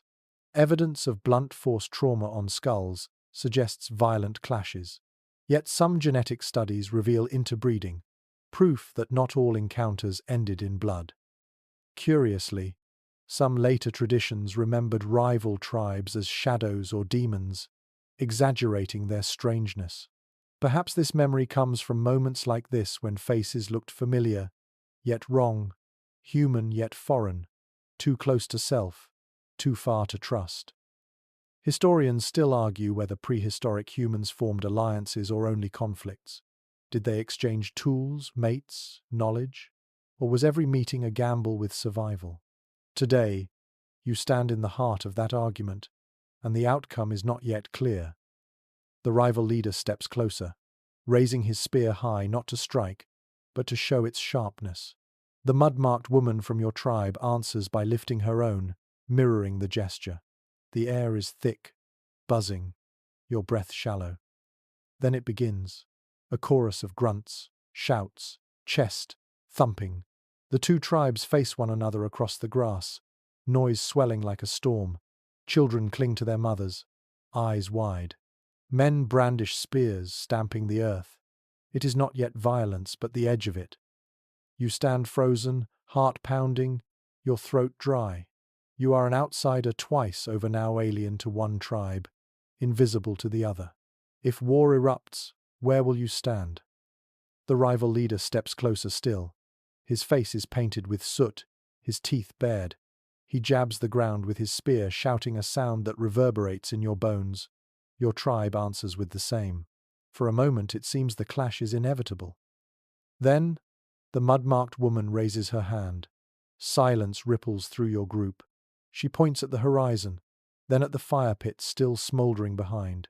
Her voice is calm but firm. The rival leader studies her, nostrils flaring, chest heaving.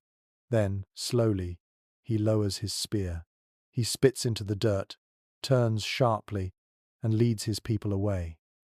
The silence afterward is heavier than the shouting. Your tribe exhales, shoulders dropping, but no one relaxes fully. The danger is not gone, it has only retreated.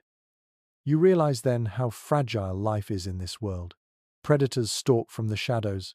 Yes, but humans are the most dangerous of all. When two tribes meet, the air itself feels like it might split. You walk on with the group, your chest still tight. Behind you, the rival tribe fades into the distance, but their presence lingers in your mind like a shadow you cannot shake. Here, survival is not just against beasts or hunger, it is against each other.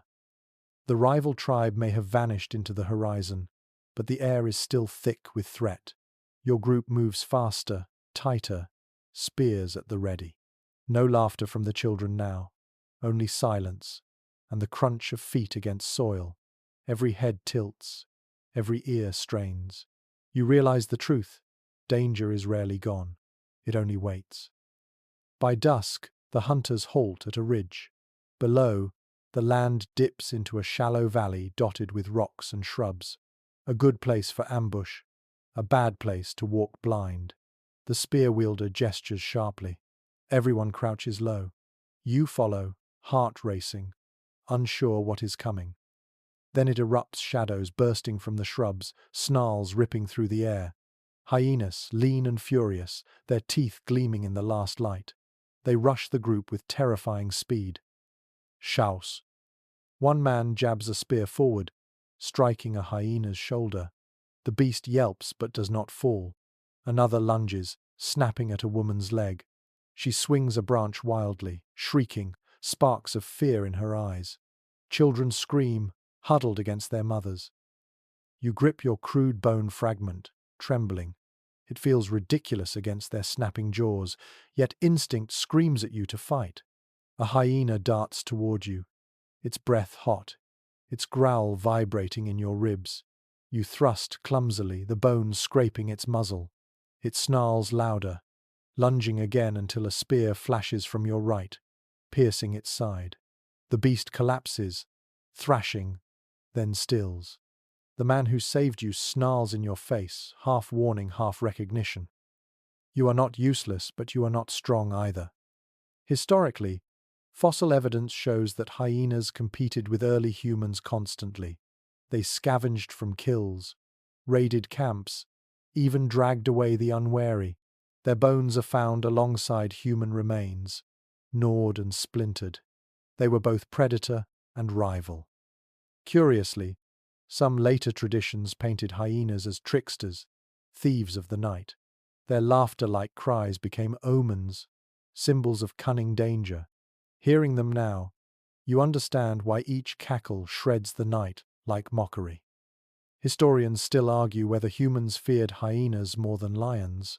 Some believe lions were rarer, while hyenas, in packs, were the true terror of the plains. Tonight, the debate feels meaningless. Terror is terror when its teeth are inches from your skin. The battle rages.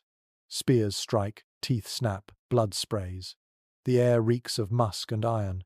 You hear bones crack under force, hear men grunt, hear beasts yelp in fury.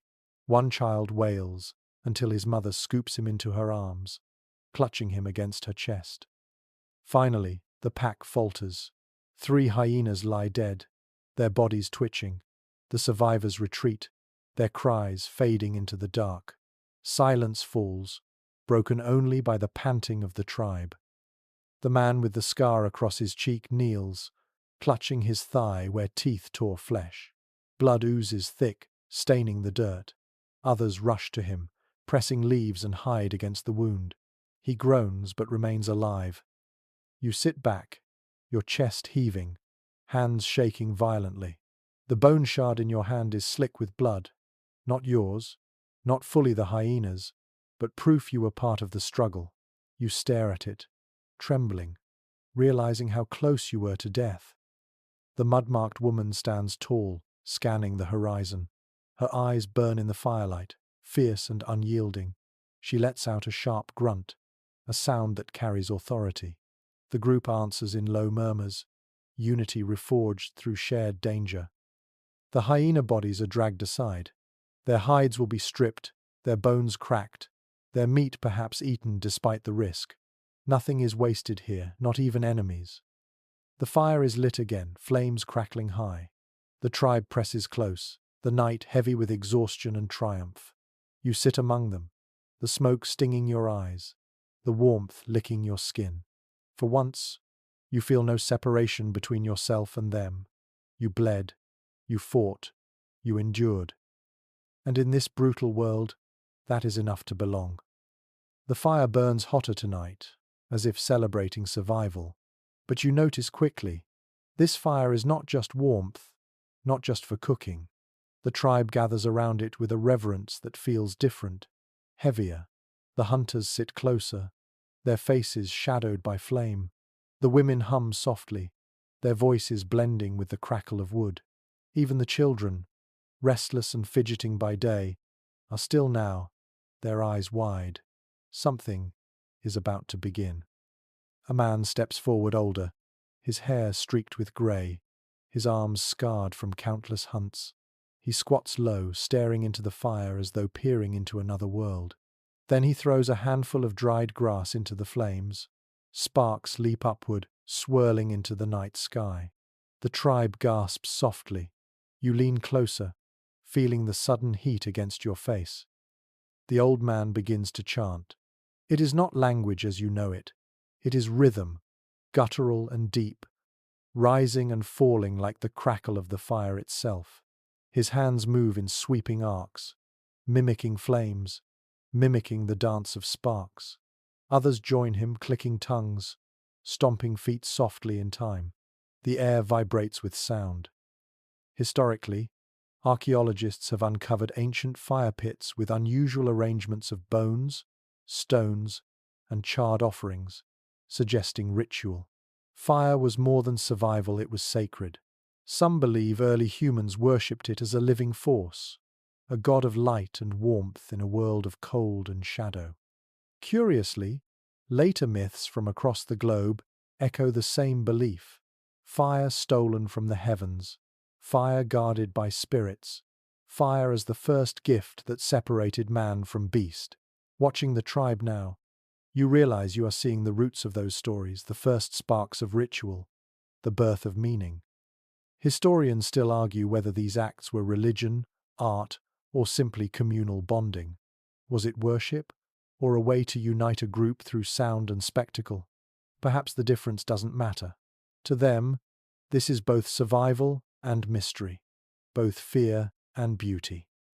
The chanting grows louder. Flames leap higher as more grass and resin are thrown in. Smoke curls thick, biting your eyes, clinging to your throat. The fire becomes more than light. It becomes presence. Its roar feels alive. It sparks like voices.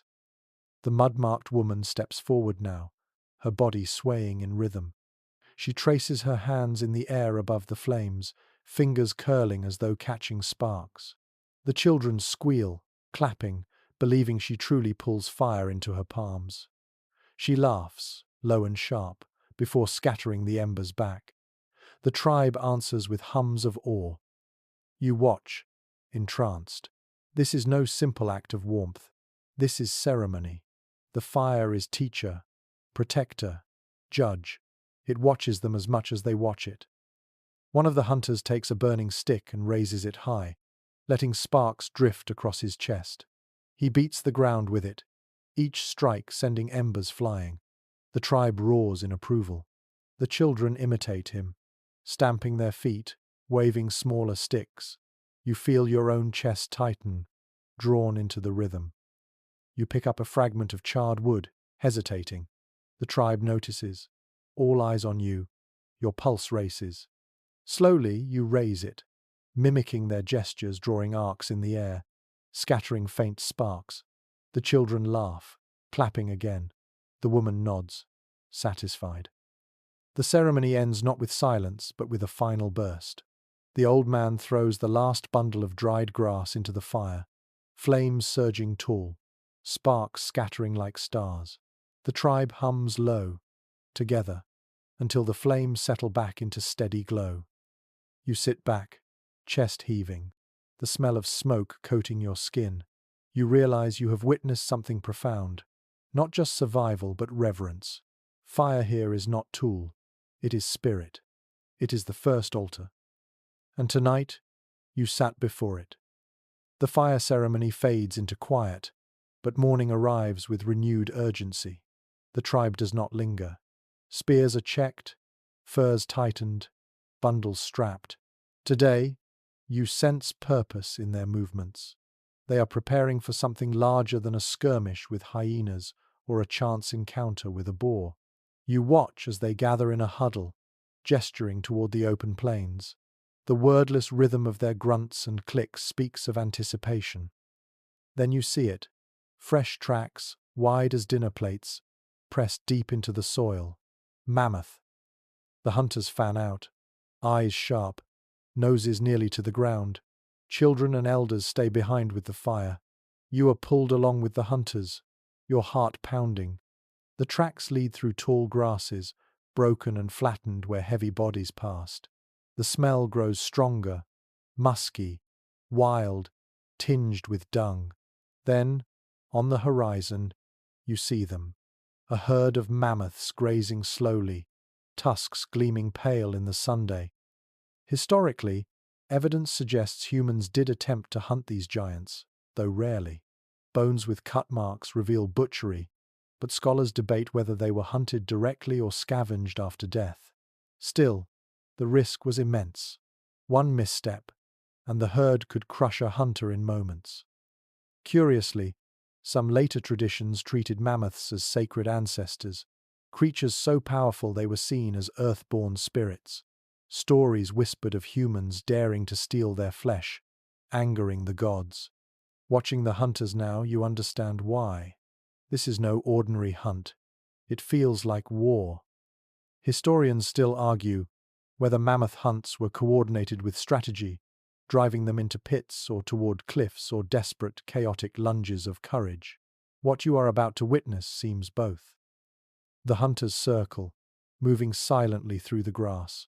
One man kneels, scooping ash from a pouch, smearing it across his chest. Camouflage? Ritual? Perhaps both.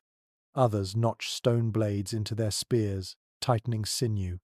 The air vibrates with tension. A grunt passes through the line. The hunt begins. They charge. The mammoths bellow, their trumpets shattering the still air.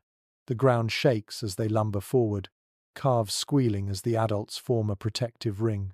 Hunters fling spears, stone tips glinting. One pierces a flank, another lodges in a shoulder. Blood sprays, hot and steaming. A mammoth rears, slamming its tusks down, gouging the earth where a hunter had stood only a heartbeat before.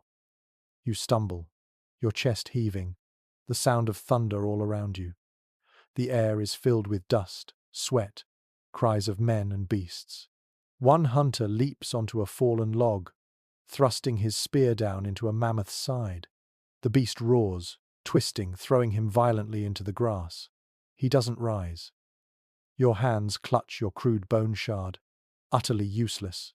Yet you move with them, your body pulled by the wave of violence. A spear is thrust into your grip. You freeze, then raise it awkwardly, stepping forward. The mammoth looms, eyes wide with fury. For a breathless second you lock eyes with it. Intelligence flickers there, old as the earth itself. Then it charges. You dive aside as tusks slice the air, missing by inches. A hunter's spear slams into its chest. Another pierces its thigh. The beast staggers, trumpeting, blood pouring from wounds too many to endure. Finally, with a groan that vibrates the sky itself, it collapses. The ground shakes as though struck by thunder. Silence follows, broken only by heavy breathing. The hunters gather, some wounded, one missing entirely. The mammoth lies still, its body steaming, tusks glowing pale. The tribe approaches slowly, reverently. You kneel beside it, placing your palm against its thick hide. It is warm, softer than you expected, and still trembling faintly. The smell of blood fills your lungs. You feel awe and sorrow in equal measure. This was not just food. This was a titan, felled by fragile humans. The butchery begins quickly. Stone blades slice, blood pools, fat glistens. Every part will be used. Meat for weeks, hide for shelter, bone for tools, sinew for thread. Children arrive with mothers, their eyes wide as they watch. A boy dips his fingers in the blood, smearing it across his cheeks. The tribe laughs, voices high with relief. You chew a strip of raw fat offered to you, gagging at the texture, but swallowing anyway. It is life. It is warmth. It is victory. And yet, as the fire is lit to roast the first cuts, you look back at the fallen giant. Its tusks glow in the flames, and you wonder, did you just witness survival or sacrilege? The mammoth's death lingers in the air long after the fire has been fed with its flesh. The tribe feasts greedily, their faces shining with grease, their hands dripping red. Children gnaw bones too large for their mouths, smearing fat across their cheeks. You chew slowly, forcing each bite down, your stomach torn between hunger and revulsion. The smell of cooked meat, thick and smoky, wraps around you like a blanket and a curse. But feasting has its dangers. The scent carries, the night grows thick, and the laughter fades as shadows creep at the edges of the firelight. You hear it first, a low growl followed by rustling in the grass. Then another growl, higher, closer. The tribe stiffens. Spears are lifted. Predators. The first figure emerges a lion, its eyes burning in the dark. Then another. Then more. A whole pride, silent but for the sound of breath and pause. They circle, their shapes weaving in and out of the firelight. The children whimper, clutching their mothers. The hunters form a ring, spears outward, voices rising in shouts and growls to mimic their enemy. Historically, evidence of puncture wounds and claw marks on fossilized bones suggests that early humans were often attacked by predators at night. Lions, hyenas, and leopards were constant threats. Fire helped, but only sometimes. Curiously, some later myths claimed fire was a gift not only for warmth but for keeping beasts at bay. Tales of lions retreating from flame became symbols of humanity's triumph. Yet here, now, the lions do not retreat. They pace, eyes glinting, hunger stronger than fear. Historians still argue whether fire was truly an effective deterrent, or whether it only worked when paired with human noise and spears. Tonight, you will find out. The spear wielder growls deep in his throat, stepping forward, brandishing a burning branch. He waves it wide, sparks flying. The lions halt, snarling, their tails lashing. One darts forward, teeth snapping inches from his arm, then recoils at the heat. The tribe shouts louder, stomping, banging bone against stone. You clutch your crude shard, your heart racing. One of the women thrusts a burning stick into your hand, her eyes fierce. You raise it, trembling, waving it as the others do. The fire spits sparks that land in the grass, glowing briefly before fading. For a moment, you think it might work. Then the lions rush. Chaos explodes. One hunter is knocked backward, a lion's teeth sinking into his arm. He screams, blood spraying across the dirt. Others thrust spears wildly, stabbing, shouting. A lion leaps toward you, its weight enormous, its roar deafening. You swing the burning stick desperately. Flame licks its fur. The beast yowls, retreating with a snarl. The air fills with smoke, blood, screams, growls. Children wail. Mothers pull them close. One man plunges his spear deep into a lion's chest. The beast thrashes, roars, then collapses into the fire, flames leaping as fur ignites. The stench of burning hair is choking. Finally, the pride falters. One by one, the lions retreat into the night, snarling, eyes glowing like coals. The fire crackles louder in their absence, sparks rising triumphantly. But the silence that follows is heavy. The wounded man lies pale, his arm shredded, blood soaking the earth. The mud-marked woman presses leaves against the wounds, wrapping them tightly with strips of hide. His face twists in pain, but he lives for now. You sit trembling, the burning stick still in your hand, smoke clinging to your skin. Your body shakes violently, not from cold but from the nearness of death. The tribe regathers, pulling closer to the fire, eyes wide, breaths ragged. No laughter now, only exhaustion, only fear mixed with relief. You stare into the flames, your ears still ringing with roars. Tonight has taught you what no book or museum could. In this world, humans are not kings. They are prey who dare to pretend otherwise, holding fire like a fragile crown. The night after the lion attack stretches long and brittle. No one sleeps deeply. Every creak of grass, every snap of wood pulls heads up, eyes wide, spears tight in fists. When dawn finally bleeds pale across the horizon, relief mixes with exhaustion. Faces are drawn, hollowed by fear, but the tribe moves, always forward, always away. The man mauled by the lion walks with difficulty, his arm bound tightly with hide and leaves. He leans on another's shoulder, his breath shallow. He does not cry out, though each step must feel like fire through his body. Children glance at him, then away. Pain is too common here to linger on. By midday, the group halts beneath a cluster of trees. The mud-marked woman calls for silence. She gestures toward the wounded man, then kneels before him. Her eyes close briefly, and when she opens them, her voice hums low, steady, like the beginning of a chant. The others circle close. You realize something different is happening. This is not just tending wounds. This is counsel. The elder with grey hair steps forward.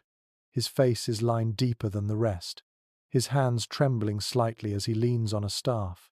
He lowers himself onto the ground, close to the fire.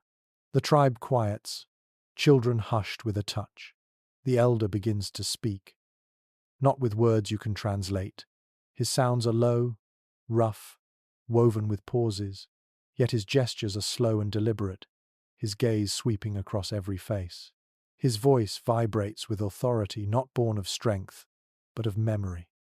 You listen, and though you cannot understand, you feel the weight of it. Historically, elders carried the role of wisdom keepers. Their value was not in muscle but in knowledge where rivers ran deepest, where animals migrated, which plants healed, which killed. Archaeological evidence even shows older individuals with healed injuries who lived long after they could hunt, proof that they were kept alive for what they knew.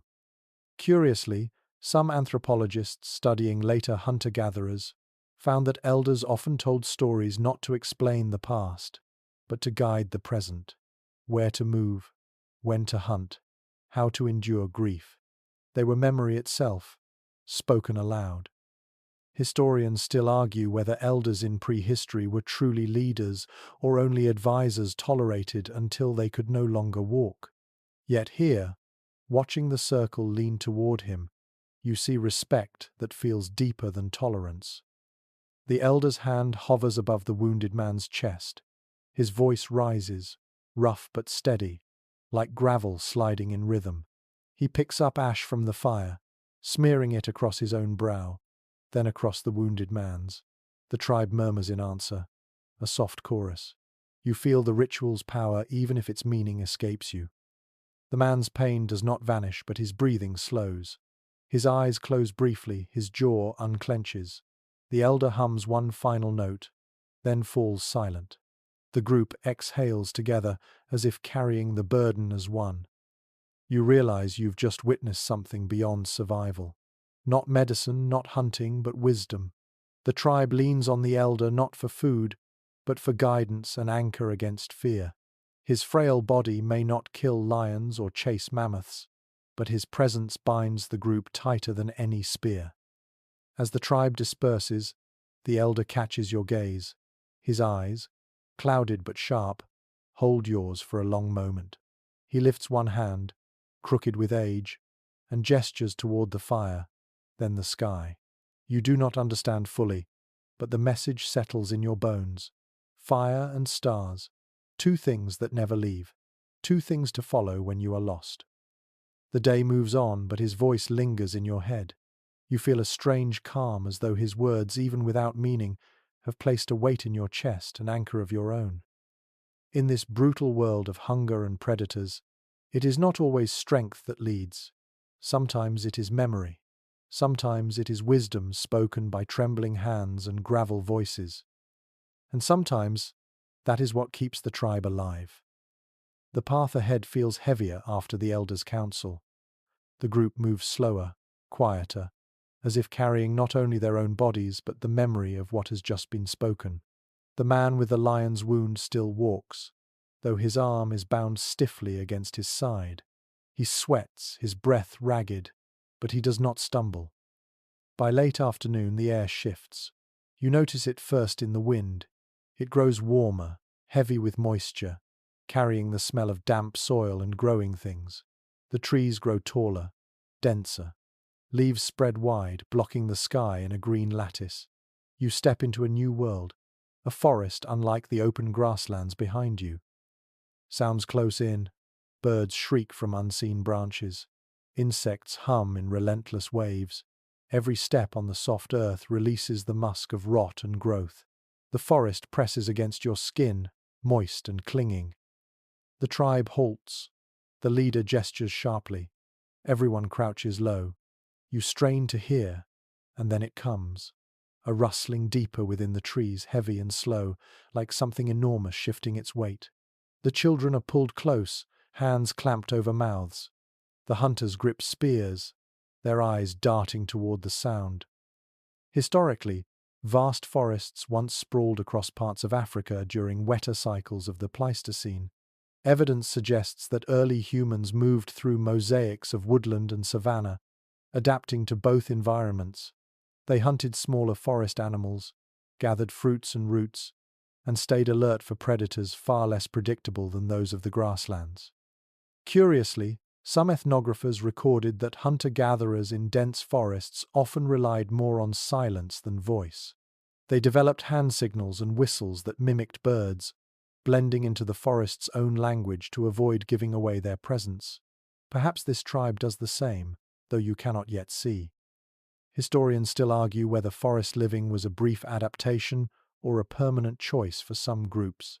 Some believe these forests acted as corridors between larger savanna regions. Others argue entire cultures thrived in their shadows for millennia. The rustling deepens, and then you glimpse it, a shadow moving between trunks, massive shoulders swaying. Not lion, not hyena, larger, the faint outline of an elephant, like beast. But this is no elephant you recognize. Its tusks curve higher, its head broad, its frame cloaked in thick hair matted with mud. A straight-tusked elephant, an ancient giant of the forest. Your breath catches. The hunters remain frozen, spears clenched but unmoved. They know what you know. This beast is too large, too dangerous. To hunt it here, in the thick trees, would be suicide. The leader slowly waves his hand, signaling retreat. The tribe shifts back, foot by foot, silent as possible. Even the children do not whimper. You feel your heart thudding, loud enough you fear the beast will hear. But it moves past, trunk sweeping low, tearing at bark, indifferent to your fragile presence. When the shadow vanishes, the tribe exhales in a wave of soundless relief. They do not cheer, they do not speak. They simply move again, deeper into the forest, as if chased by the ghost of what might have happened. Later, as night gathers under the canopy, fires are lit in small pits dug carefully into the ground to keep their light hidden. Smoke curls faintly, swallowed by leaves. You chew bitter roots with the others, the taste sharp, numbing your tongue. The forest is louder in the dark. Frogs bellow, owls shriek, insects drone like an endless pulse. You curl close to the fire, every nerve stretched taut. Sleep will not come easy here. Yet you realize this forest is not just danger, it is also abundance. Fruits hang heavy in the branches, roots swell in the soil. Even water drips from leaves, fresh and clean. The tribe may not love this place, but it will keep them alive.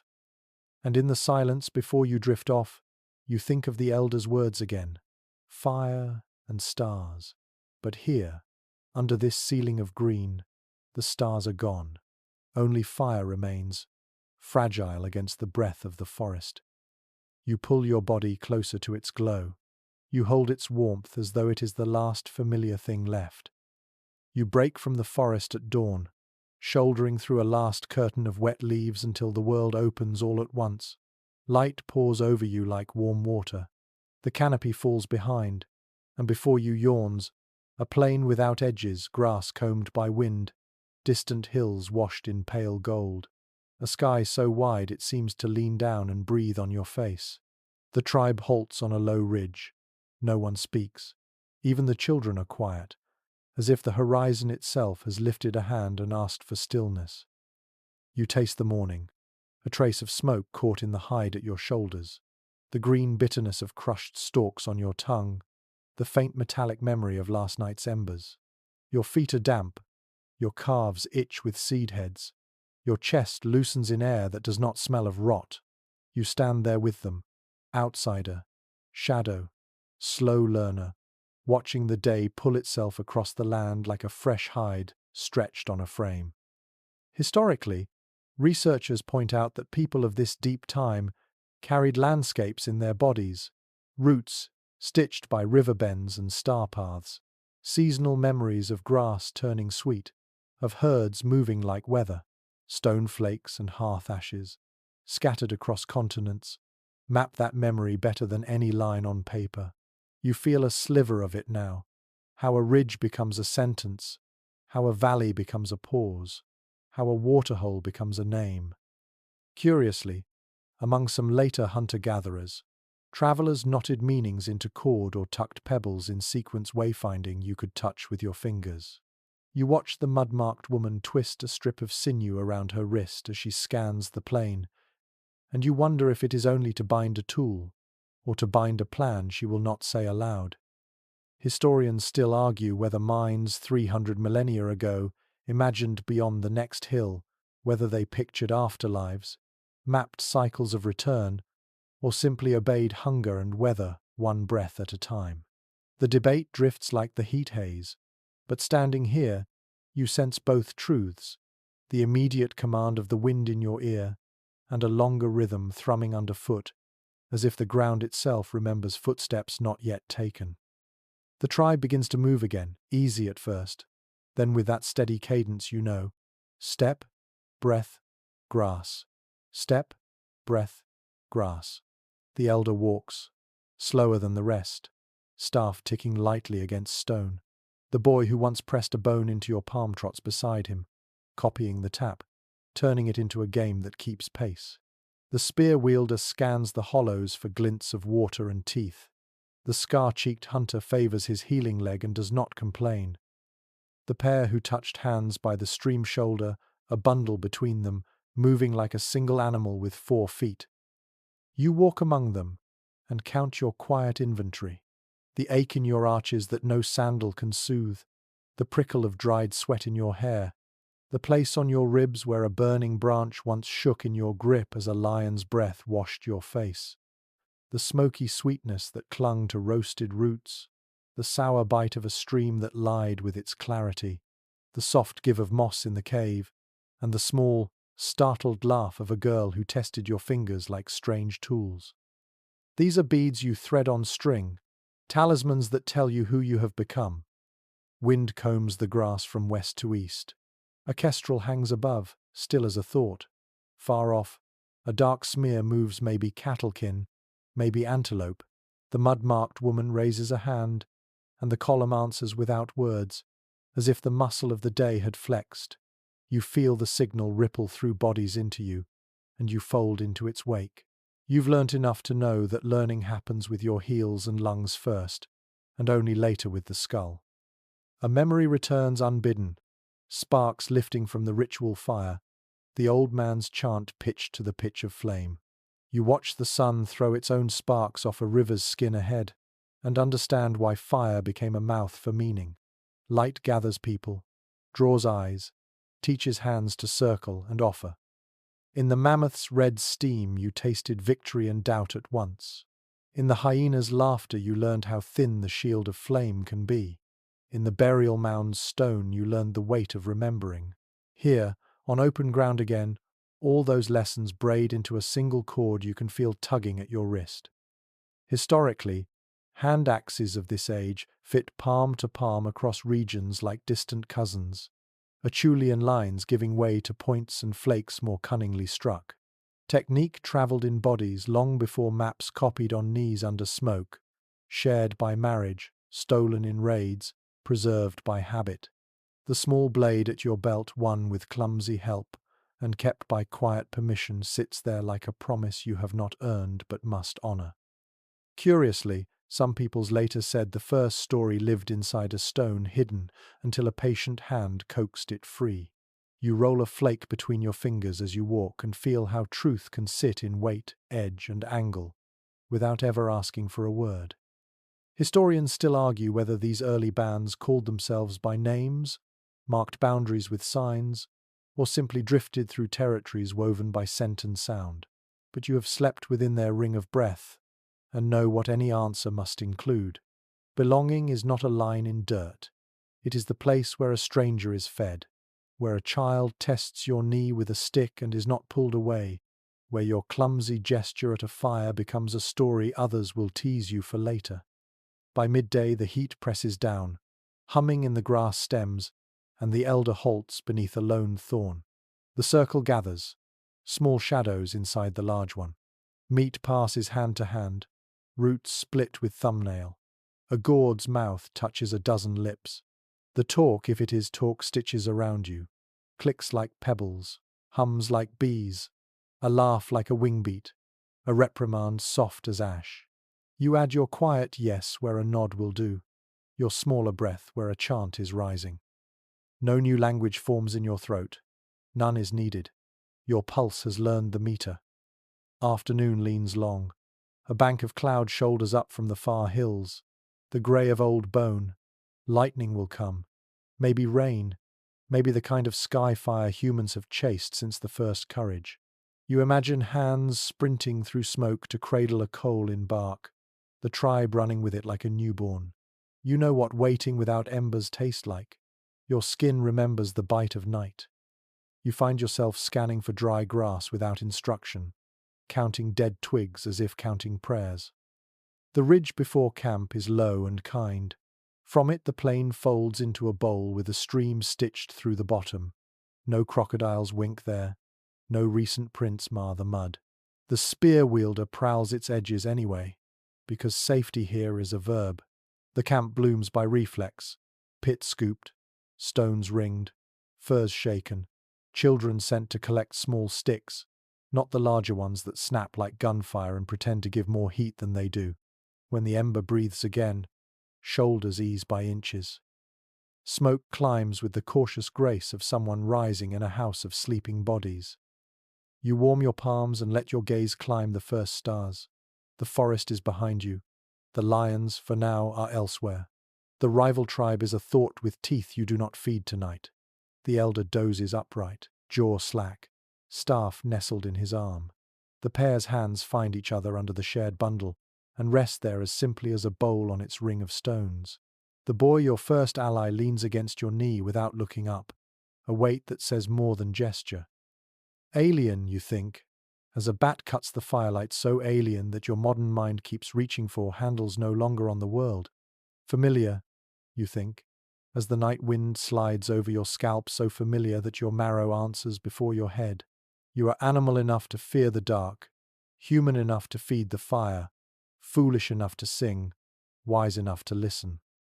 When the flames settle to a red hush, you pull the hide higher on your shoulders. Your breath plumes, then fades. Somewhere, an owl sows the edges of the night, with the same call it used yesterday, and will use tomorrow. You close your eyes. The horizon will be there when you wake. Let the day's dust fall from you now. Feel the last warmth of the fire, kiss your palms, then drift back like a tide. The grass hushes beneath your shoulder blades. The air is kind and cool. You do not need to hold the spear anymore. You do not need to watch the tree line. Others are keeping watch. The circle breathes around you like a slow drum. Scan your body from crown to heel. Soften the small places that clenched without permission. The jaw that braced against the river. The brow that tightened at the lion's breath. The ribs that learned to ride the chant. Unhook them, one by one. Let your tongue rest heavy. Let the eyes soften in their warm, dark nests. Shoulders melt. Hands uncurl. The heart remembers a slower beat. In the gentle dark behind your eyes, lay out the simple things you earned. A spark in a nest of dry grass. A strip of root split and sweet. A child's pebble pressed into your palm. The small, exact weight of a sharp flake that says, "You can." Arrange them like quiet stars. You do not need to name them. You only need to feel the nearness. Breathe as the elders breathe low. Even, generous. In. The land arrives. Out. The fear leaves. In. Cool night. Out. Warm ash. The fire is a red thought now, not a wall. The night is a blanket, not a mouth. Somewhere the river keeps its promise to move. Somewhere the mammoths dream in the language of steps. You do not have to follow them. Not tonight. What remains is simple. A circle. A glow. A sky that keeps its distance kindly. Your day has earned its ending. Your body has earned its softness. Let the horizon wait for you. Let sleep walk toward you instead. Careful-footed, unafraid, carrying nothing but rest. Good night. Sweet dreams.